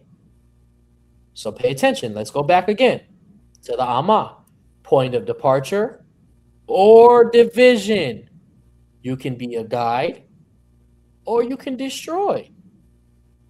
Proverbs 14 says a wise woman builds, a foolish one plucks her house down.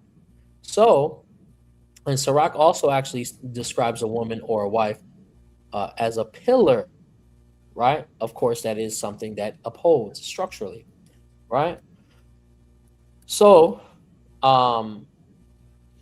demonstrating and showing you that how important you guys are, the head of water, or you could be the head of chaos.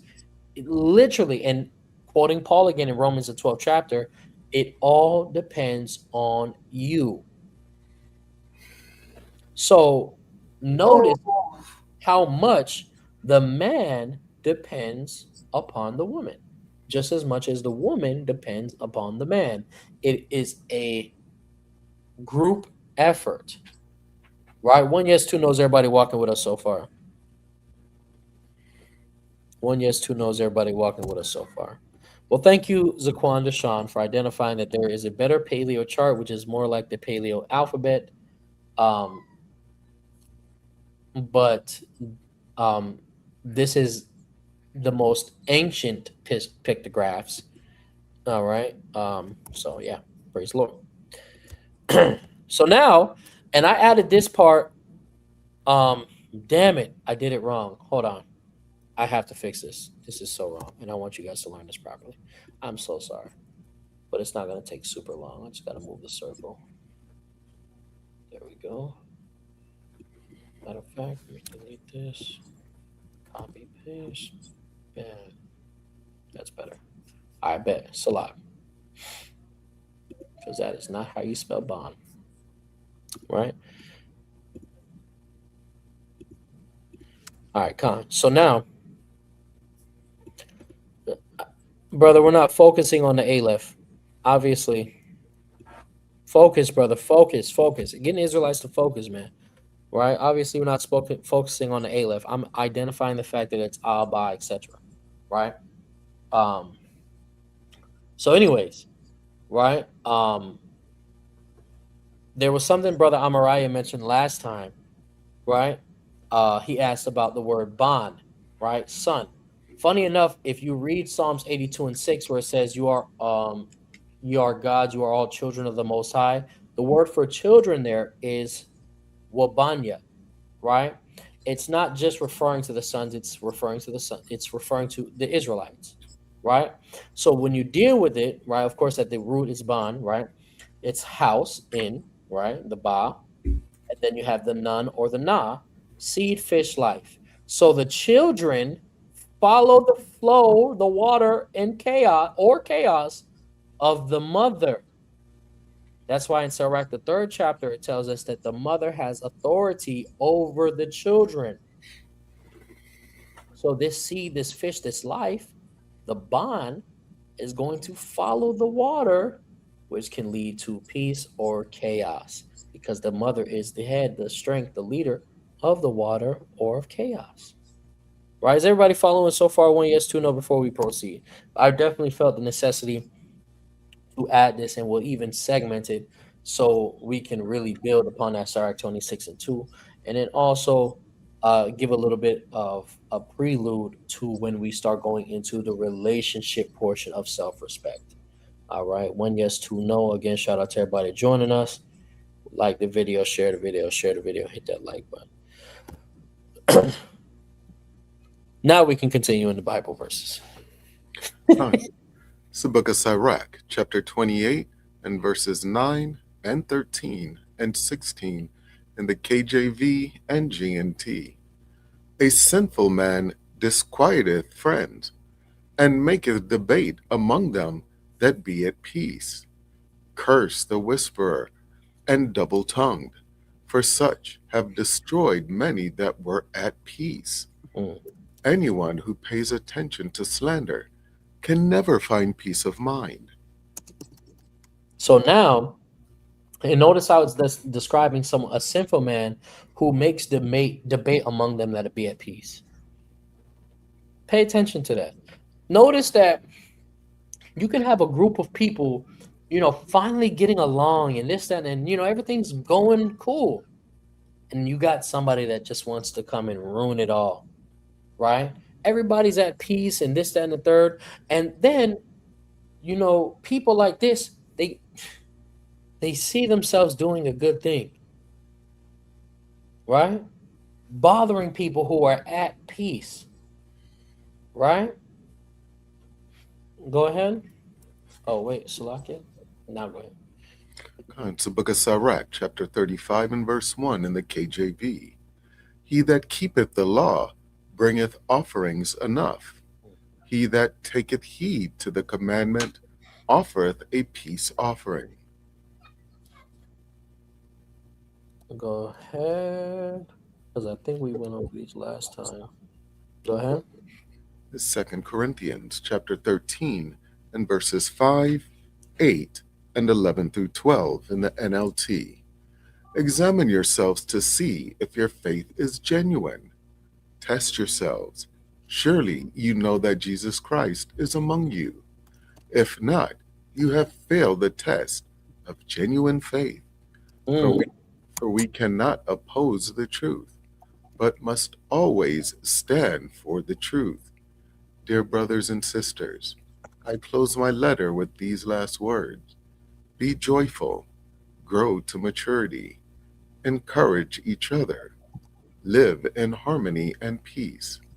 Then the God of love and peace will be with you.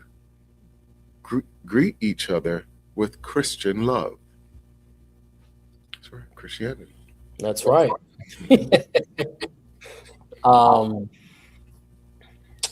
We also went through this as well. All right, go ahead. I can hear myself. Sound all right? Huh? You sound all right. So, Book of Sirach, chapter 50 and verses 22 through 24 in the KJV.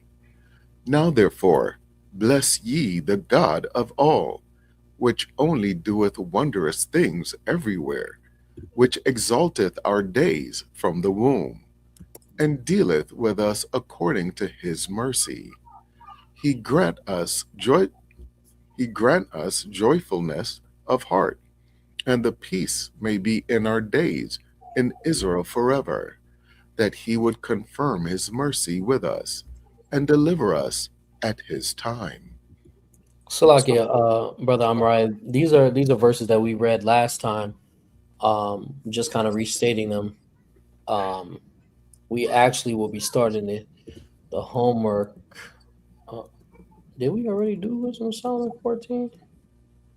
Oh, maybe that was back then. Yeah, right here. Okay, Con. We actually gonna go ahead and start the homework now. So we'll read this. We'll start from here next time.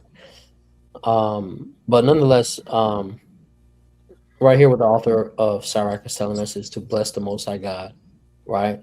For all the wondrous things, right? And of course, he grants us joyfulness of heart, and that peace may be in our days of Israel forever, right? That he would confirm his mercy with us and deliver us at his time. So everything's going to be at his due time, not on our time, right? Cuz him and the children, they did it together. Might have you get on here and how about have you read it? Tell us what You it's do the talking breakdown. Have the kids do the breakdown. That would be incredible. I was actually I totally forgot. I was supposed to call him his kids.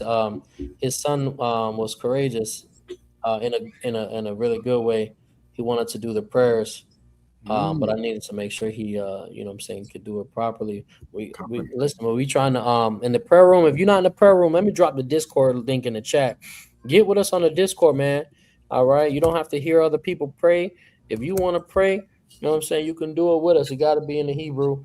You feel me? But we doing it together. You know what I'm saying? Different brothers and sisters is choosing different prayers, and we really, really, really praying together. And eventually, you know what I'm saying, we're literally going to be praying in synchronicity by Hashem HaMashiach Yahawashi. So all praise to the Most High. He said both the 13 and your 9-year-old want to read. You can take my job and you know what I'm saying? Make the Hebrew Kids audio Bible. Hey, you see that? All praise to the Most High, right? Hey, listen, they can join the ministries before you join. You see? And they can be in the audio Bible portion with Ahmataza. You feel me? Praise, honor, and glory to Yahweh Shemir Shai. Yeah, man. But 1 yes, 2 no. We about to transition over to the homework. I put a poll in the chat to see who actually did it. We got 12 total votes. 58% said yes, and 42% said no. My goodness. Right, real quick before we continue, shout out to the brother. Of course, to our beloved brother. You're forgiven. Repent. Feel like I haven't seen you in a minute. YHWH Barakatah. What the Water for your generous donation, continue supporting keeping that $10 drive alive. The Water King. By Israel, if you already sent an email, then our admin team will respond as soon as possible. Chief Sister Melina, I don't know, man. If you ain't vote, you ain't do it. Right? But all praise, honor, glory to you. How about Shemi Al-Shai? 1 yes, 2 no. Is everybody ready to go? We about to transition over to the homework. The Book of Wisdom of Solomon, chapter 14. We will be reading it in the Good News translation. I'm sure most of y'all read it in the KJV. Right? But we will be reading it in the Good News translation.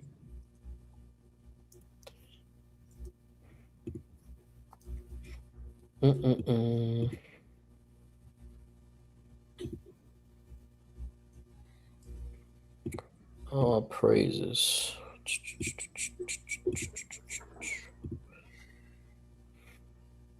Can you see this clearly, or you want me to zoom in more? Is it chapter 14? Mm-hmm. No, just Oh, you're gonna pull it up on your end. Yeah. You said GNT? Yes, sir. Khan, this is the Wisdom of Solomon, chapter 14 and verse 1 in the GNT. Mm-hmm. In the same way, a man getting ready to sail on the raging sea will call for help from a piece of wood that is not as strong as the ship he is about to board. Mm-hmm. Someone designed the ship out of a desire for profit, and a craftsman built it with skill. But it is your care, O Father, that steers it. You give it a safe path through the waves of the sea. People may go to the sea. People may go to sea even if they have no skill, because you can save them from any danger. It is your will that the things you have made by your wisdom should be put to use, and so people can cross the sea in a boat and come safely to land, because they trust their lives to that small piece of wood. So they're using this example, right, of how people typically, and I guess you can say, like, even now with cars and stuff like that, people find them say they give the thing, right? They give the thing the glory and the honor more than they give the creator, right? Which is ultimately going to be the Most High. And you know, Slaki, go ahead. I was going to say, I caught myself doing that the other night at camp, because, we're right there by the airport, so we constantly have these massive planes just flying over the camp. So I'm sitting there watching them fly by, and I'm like, it's always impressive to me to see such a massive machine produce lift and to just go up into the air and to fly, halfway around the world. And I caught myself, I was like, and I'm thinking, look how many plane trips that I've taken, how many planes are flying over my head right now, and such a low percentage chance of any of them crashing. It's just always just absolutely amazing to me. And I'm looking at these planes and I'm like, yeah, that's the Most High. That's not these machines. That's not man. That's the Most High letting this happen. All of these cars flying down the road like idiots. You know what I'm saying? Some people just going 100 miles per hour while the rest of the people are only going 50, keeping speed limit. It's madness. You would think, well, there are people dying on the road every day, but you would think that you'd be going past car crashes every 5 minutes that you're going down the road, but you're not. That's the Most High. It's the Most High making these things happen that just seem just overwhelming. Go on, shout out to Captain Kazak. That's over right. there, the Light of Zion, West Palm Beach. Shalom, Maki. How about Shemir Shabakata? All right, shout out to the Dark Knight. Shalom. All praise to the So now, even in conjunction with that, Paul speaks about this in the book of Romans. So we're gonna go over to the book of Romans right quick. We're gonna start at verse 18, Romans chapter 1 and verse 18. It's the book of Romans, chapter 1 and verse 18. For the wrath of God is revealed from heaven against all ungodliness and unconsciousness of men. Unconsciousness and unrighteousness of men who hold the truth in unrighteousness. Keep going. Mhm. Because that which may be known of God is manifest in them, for God hath shewed it unto them. For the invisible things of him from the creation of the world are clearly seen, being understood by the things that are made, even his eternal power and Godhead, so that they are without excuse. So he's what Paul is saying is that people have been made aware, right, of the power of God, and then he's going and demonstrating, or excuse me, to further the reason why he's mentioning is so that they are without excuse, right? Go ahead. Con. Verse 21. Because that when they knew God, they glorified him not as God, Mm-hmm. neither were thankful, but became vain in their imaginations, and their foolish heart was darkened. So now they became vain in what they thought in their imaginations. Again, going back to Wisdom of Solomon 14, right? Because they trust their lives so that to that small piece of wood, that's a thought, right? Vain imagination, and their foolish heart was darkened. Keep going. Verse 22. Professing themselves to be wise, they became fools, and changed the glory of the uncorruptible God into an image made like to corruptible man, and to birds, and four-footed beasts, and creeping things. Mm-hmm.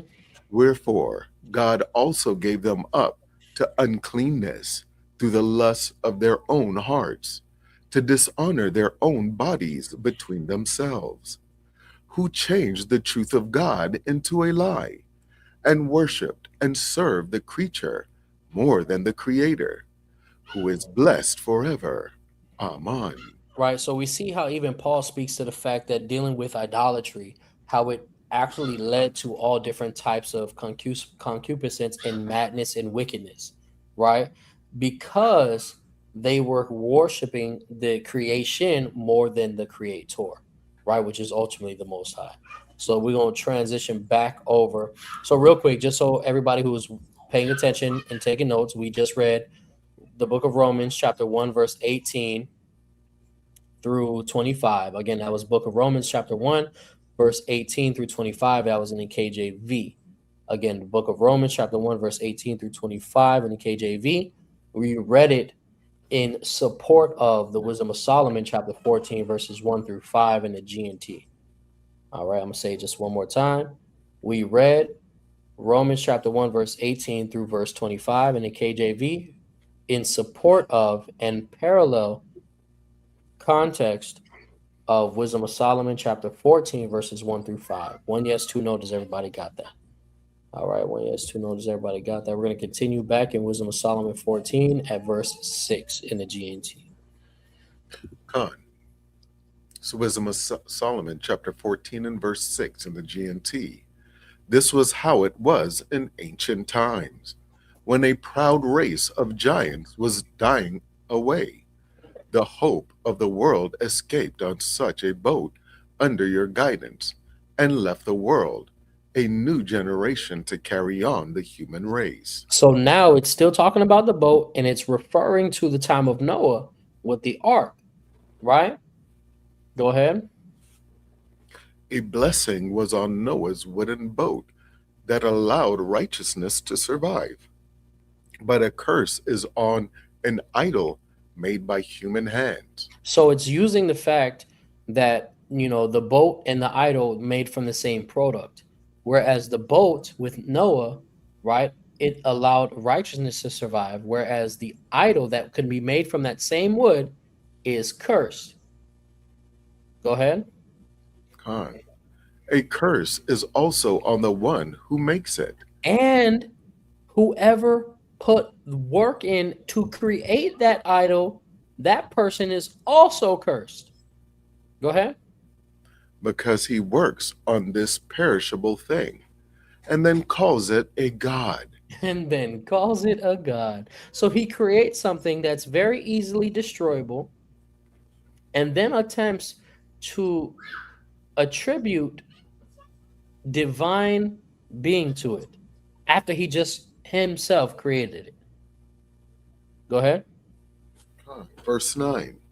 Ungodly people and these ungodly things they make are equally hated by God, So the person who makes the idol and the idol itself is hated by God. Go ahead. who will punish both the things made and the people who made them.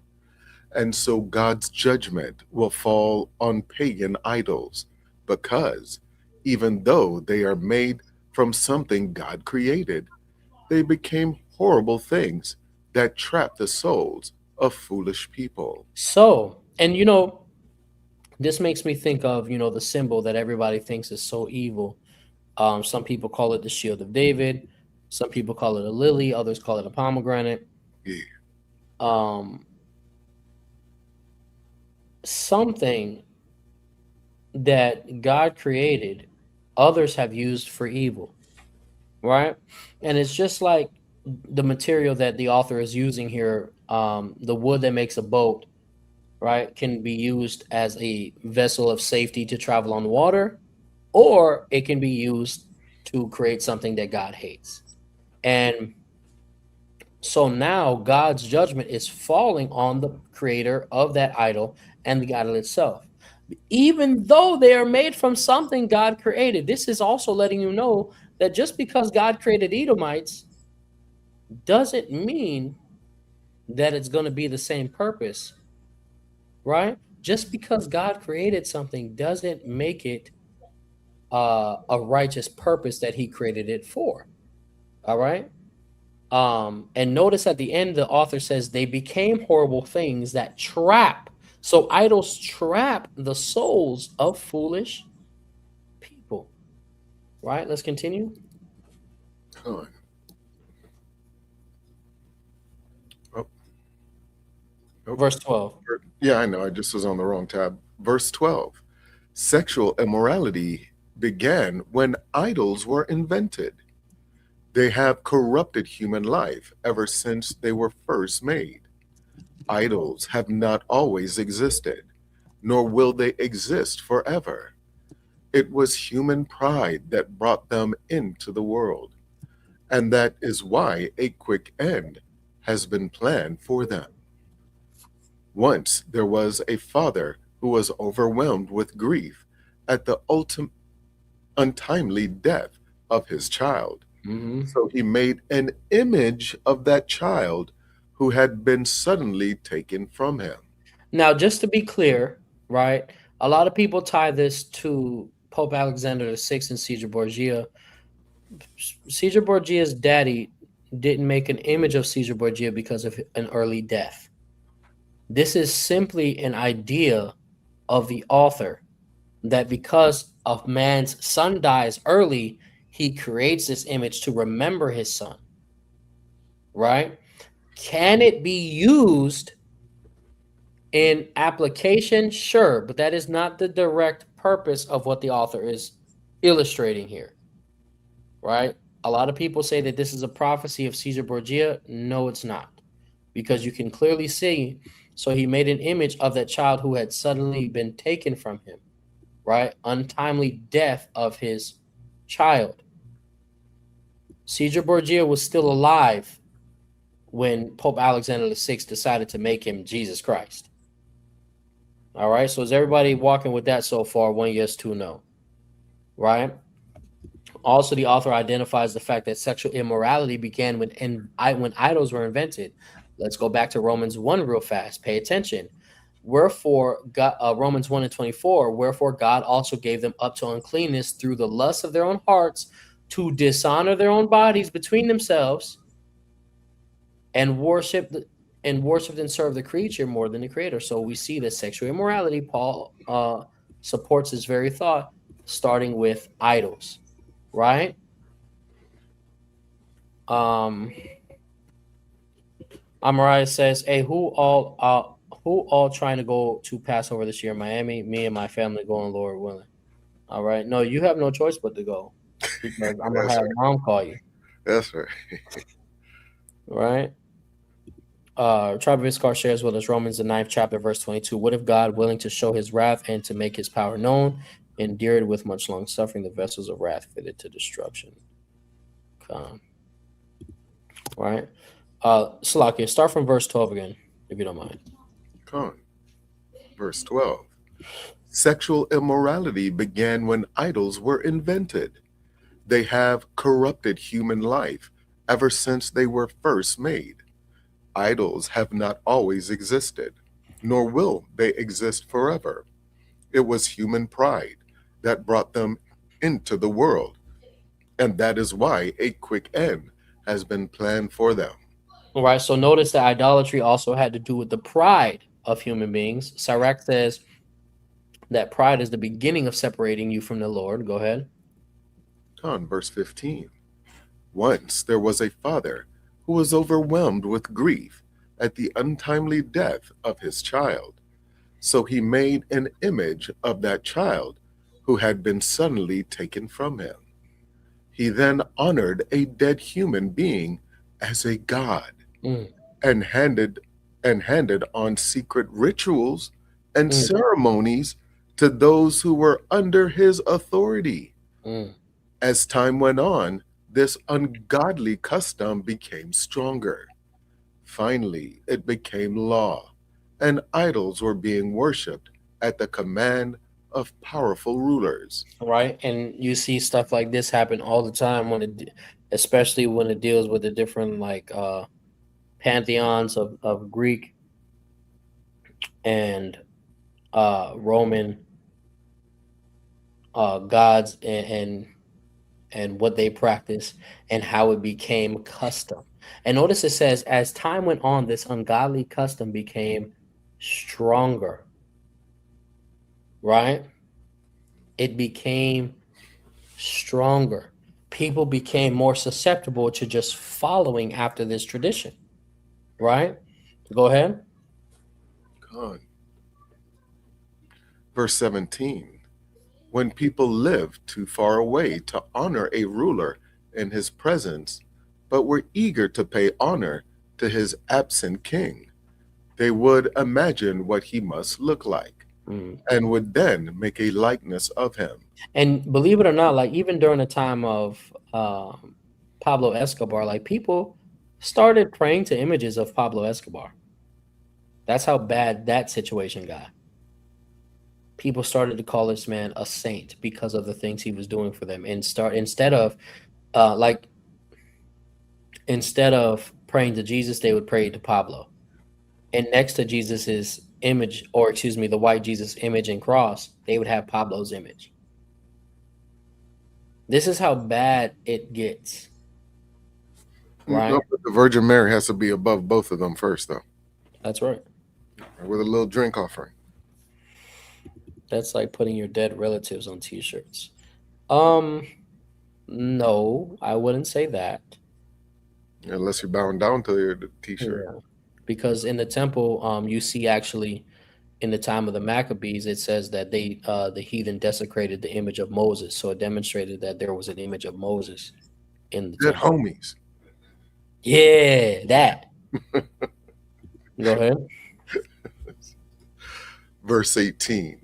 The ambitious artists who made these likenesses caused this worship to spread, even among people who did not know the king. So now, notice how this evil was continuing, right? Wickedness was increasing, and people who didn't even know what they were doing were just doing it. A lot like people today who just, oh yeah, I'm just going to celebrate Thanksgiving. I'm just going to celebrate. And then when you bring up these things and, you bring up the Native Americans, you bring up this, and it's like, oh, well, that's not why I do it. People miss the fact that it doesn't matter your purpose of doing it. The point is, whoever created this ritual, whoever created this custom, you're doing it because they made it normal. And whatever rituals they did back then, you are keeping those rituals in perpetuity, right? And even if you're doing it just to go see your family, the point is you are still partaking in this ritual.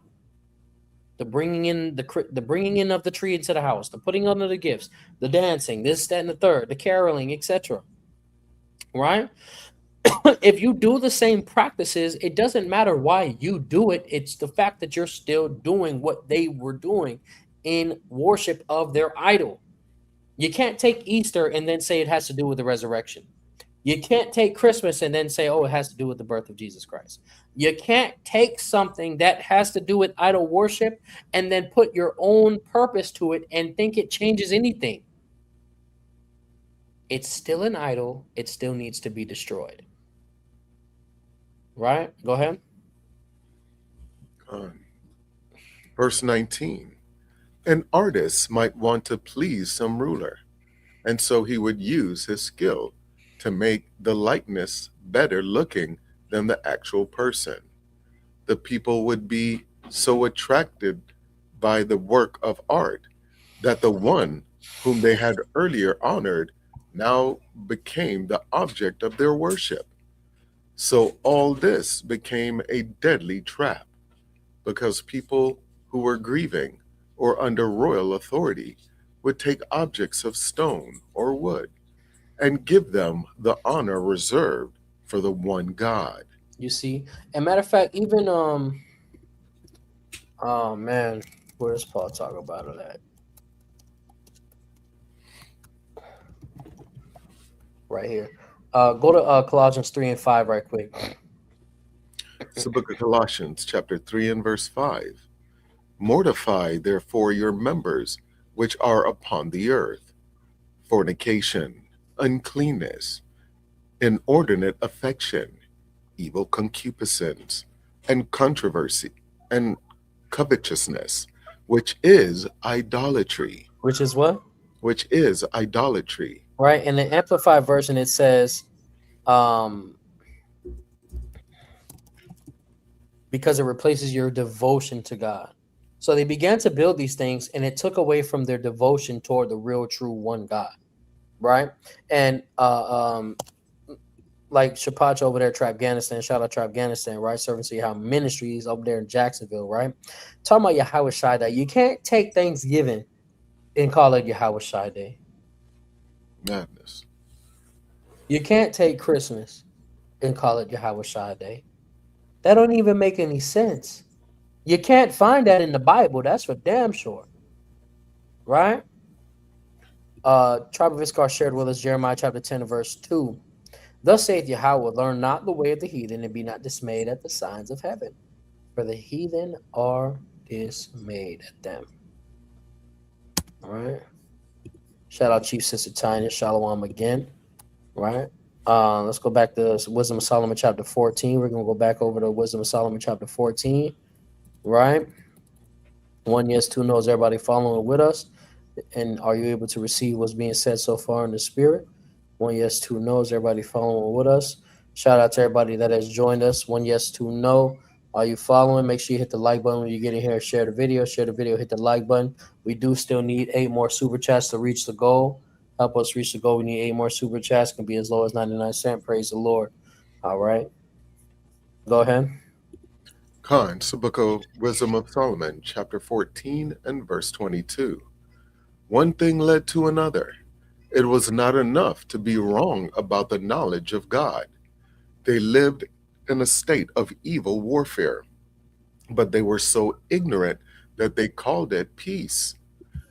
They murdered children in their initiation rituals, celebrated secret mysteries, and held wild ceremonial orgies with unnatural practices. They no longer kept their lives or their marriages pure.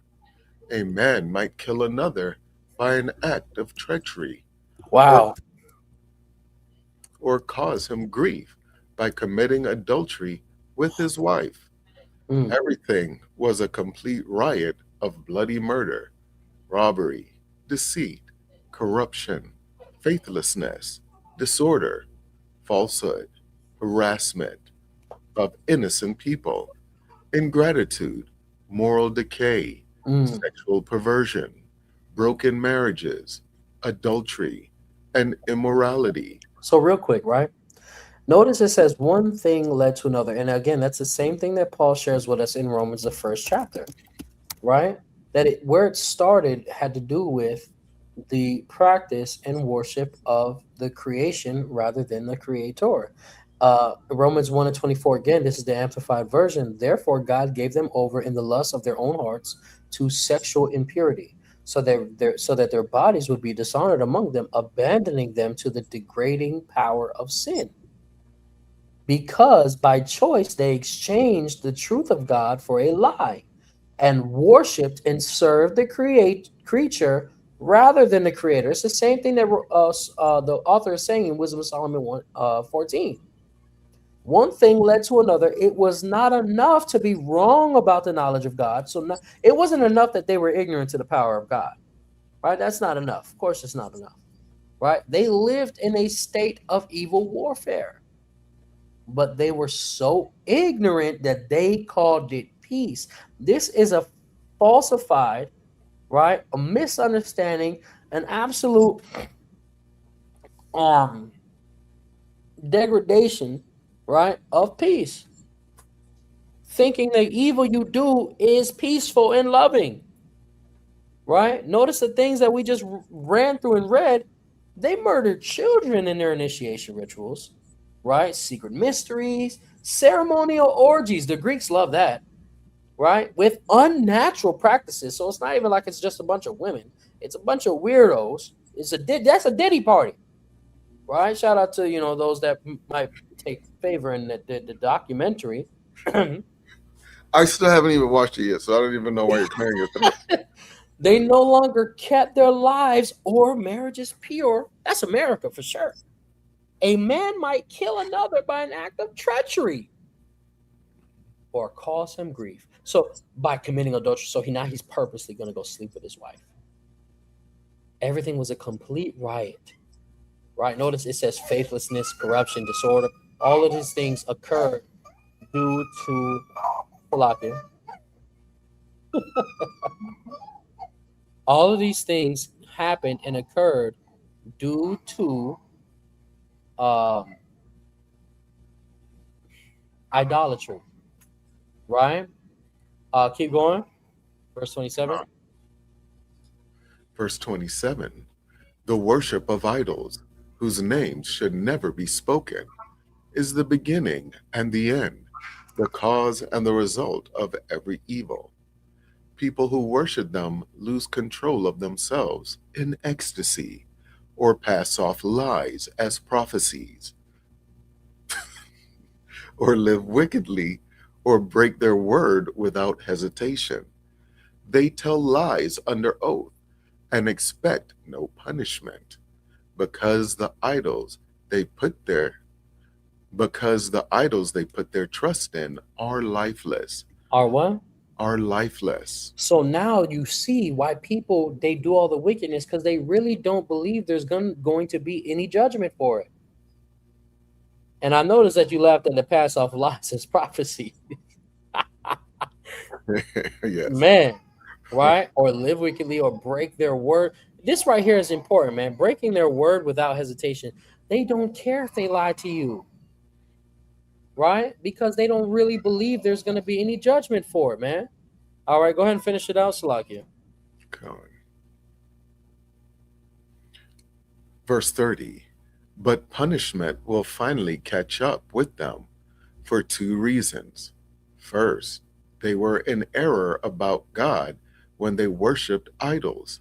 And second, they had so little regard for holiness that they made false statements to deceive people.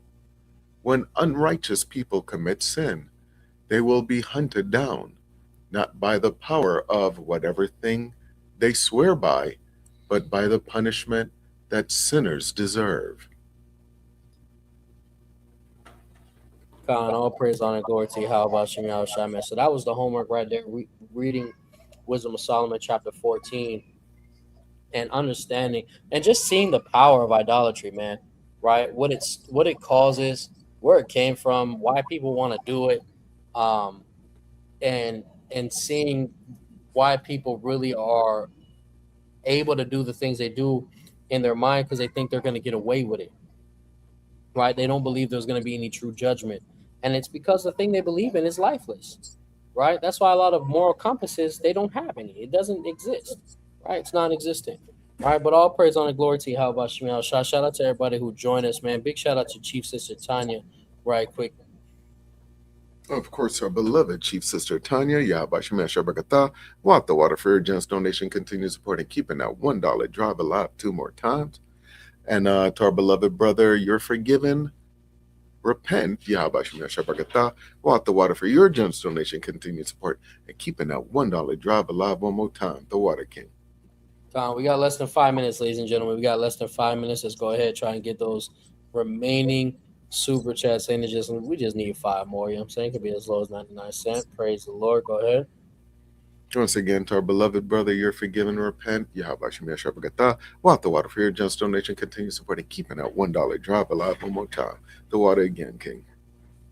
All praise to the Most High. Before we close out, of course, we're going to go ahead and go through this prayer list. So make sure you spam those prayer hand emojis in the chat, because we're praying for our people, praying for our land, and praying for our people, praying for physical, mental, spiritual, emotional, agricultural, financial health with stability. Of course, we are doing so by Hashem, Hamashiach, Yahawashi. Spam them prayer hand emojis in the chat until we are done with the list. Baba Shah, Wat the Water. Starting off with Zaquan Rafaiah, Zaquan Double Ra, Zaquan Deshaun, Zaquan Brother Douglas, Zaquan Yapaja. Then we got Elder Priest Zabak, Chief Priest Alazar Ban Lawya, Priest Hakah, Brother Hassad. Then we got Chief Sister Tanya and family, her sons Cameron and Dewan, and her sister Alita. Then we got Chief Sister Princess Erica and her family. Again, ladies and gentlemen, if it be on your heart, you can assist Chief Sister Princess Erica and her family during their rough time. All right, via Cash App, Zelle, and or GoFundMe. Then we got her brother Tazama, her brother Eric, son Jalen, and daughter Sister Holly.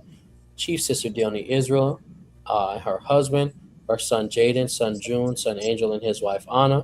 You can, of course, assist them as well, bringing in their new, soon-to-be newborn baby. All right, by Shimi Awashai, Israelite baby, of course, you know what I'm saying, by copying something off of their registry. All right, continuing, we have Brother Maga Israel and family, Sister Mayatazak and family, Sister Nyana and family, Brother Maya Charlotte's Ribs family, Brother Ali Yashai's family, Brother Tonio and family, J Dubs and family, Lahag and family, Papa and family, Sister Tiara and family, Yolanda Caesar and family. And we got Brother Hazaz's mother, Brother Nashah's mother Heidi, Jose Israel's mother Elizabeth, Brother Amariah's grandmother Daisy, Brother Zarak and his household, who just lost their mother and mother-in-law, Brother Namar and his mother Edith, Brother Jay and his mother Iris, the house of Matthew, the house of Quatazak Allah, Cadiz and Disla family, Chief Sister Tanya, Chief Sister Princess Erica, Chief Sister Teresa, Chief Sister Shalimar, Chief Sister Dione Israel, Chief Sister Melina. Then we got the other sisters, Sister Edna, Perez, Hadassah, Laela, Mila, Katana, Jay, Layla, and family. Masala, Tati, Adriana, Melina, Sister Kayla Duckworth, Michaela, Mariah, Roxy, Clarissa. Okay, no, Tati's on there. Okay, Clarissa, Cheryl, Tracy, Charity, Ashley, and Nakwa.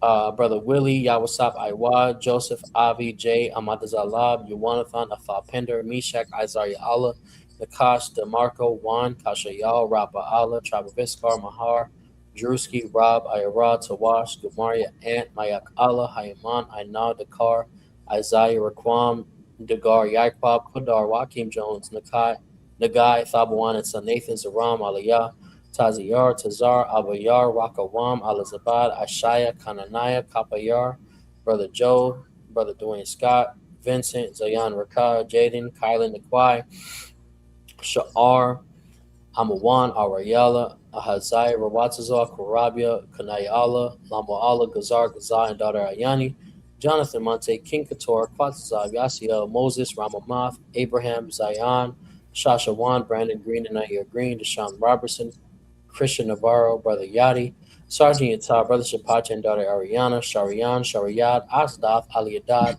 Hosea Israel, Tazawar Ali Yakal, a warrior Allah Nakama Yah, Alan Cupid, Gawan, Harvest Cupid, and Yazanaya. These are all households in the immediate and extended family. Any and every Israelite spread to the four corners of the earth, man, woman, and child. Make sure you're still putting up those extra special prayers for brothers and sisters who were affected by Hurricane Melissa. All right, with the camps and camp schools and ministries, we got Sakari, LOZ, SOT, WFI, GMS, HOB, ISUPK, IUIC, Genesis, HOI, Masada, the Refiners, and of course, our organization, Servants of Yahweh Ministries. If the camp or school is not on here, we are still praying for any and every Israelite spread to the four corners of the earth. All right, every man, woman, and child. Last, certainly not least, the land of Israel itself. Matter of fact, real quick.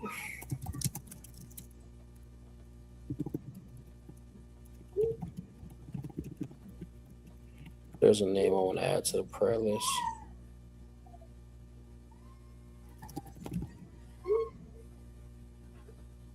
If my wife answers in time, I'll add it. But praying for our people, praying for our land, and praying for our people, praying for physical, mental, spiritual, emotional, agricultural, financial health with stability. Of course, we are doing so by spamming my shot. Go ahead and spam them wolf emojis in the chat now for Chief Sister Melina putting in that hard work over there.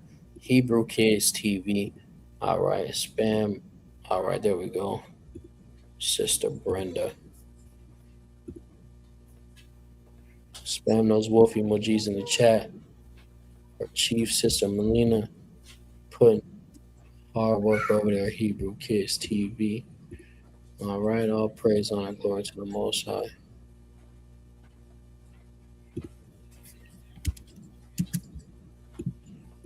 Shalakia. Had to let the ad go by, you know what I'm saying?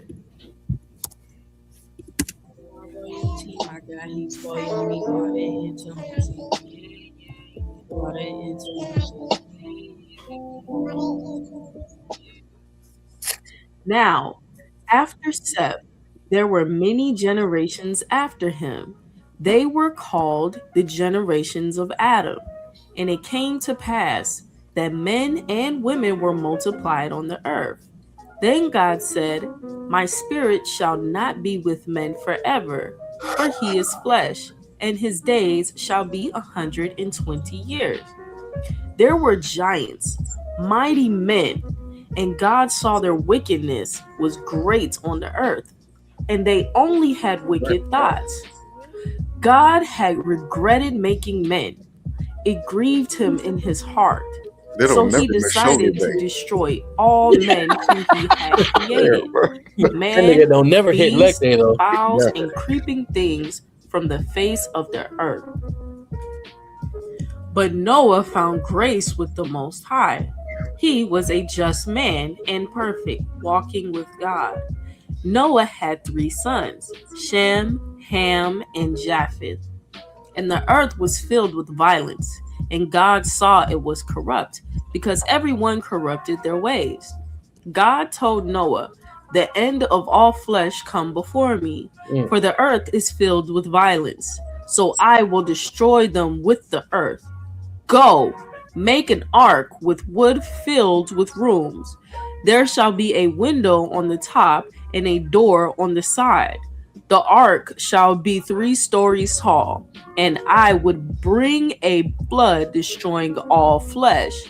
I will establish my covenant with you, and you, your sons, their wives, and your wife shall go in the ark and be saved, including 2 of every living thing, males and females. Bring food for you and all living things on the ark." So Noah did as the Lord commanded him to do. No more spoilers, man. No more spoilers. All praise, honor, and glory to Yahweh. Make sure you stay tapped in Hebrew Kids TV. Stay tapped in with Hebrew Kids TV. You hear me? Right? Of course, make sure that you are contacting us via email for anything and everything. All right, if you need your free prayer books and psalm books, if you have any general inquiries, you want to join the ministries, you want to learn some information about the Passover and keeping it with us down here in South Florida. Again, the venue is quite immaculate, I might say myself. All praise to the Most High. Contact us via email using admin@servyhwh.info. That is admin@servyhwh.info. All right. We also encourage you to text the letters, only the letters YHWH, to the phone number 833-442-0848. Again, that is YHWH to the phone number 833-442-0848, so you can receive updates concerning feast days, Sabbaths, and more. All right, make sure you stay tapped in with the Trap Afghanistan YouTube channel, also the Servants of Yahweh Cam channel, also the Servants of Yahweh audio Bible, all right, and also my personal channel, all right, which I indeed will be putting out classes on very, very soon, all right, and opening up private classes as well. All right, all praise, honor, glory to you. How about Shemi Shot the water to everybody that joined us? Lord willing, you were indeed edified. All right, for those of you watching on the replay, drop a comment below, man. Let us know what you thought. Hit the like button and share the video. Until next time, I do say, may Yahweh bless thee and keep thee. Yahweh make his face shine upon thee and be gracious unto thee. Yahweh lift up his countenance upon thee and give thee peace. Until next time, shalom. All right, brothers and sisters, as always, it's an absolute honor, a privilege, and a pleasure to be gathered here together tonight in the name of our God, the Most High God, Yahweh, because that's why we're here. We love our God. We love to serve him. We love his law, statutes, and commandments. We even love his judgments, because that's what a good father does, is keep his children in order. And it's an absolute honor to be in service to you Israelites out there, you so-called blacks, Hispanics, Latinos, Native Americans, and Seminole Indians. We are the Israelites that the Bible speaks of, God's chosen people. It's high time we return to our Father, keeping all of his law, statutes, and commandments, which includes faith in our Lord and Savior, Hamashiach Yahawashi, who the world calls Jesus Christ. And with that, we'll say, Kol Halal Yahweh Bahashem Yahawashi, and say Shalom. Ahmataza Israel. Love y'all.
Thank you for watching. Like, share, and subscribe now. All praises to the Most High.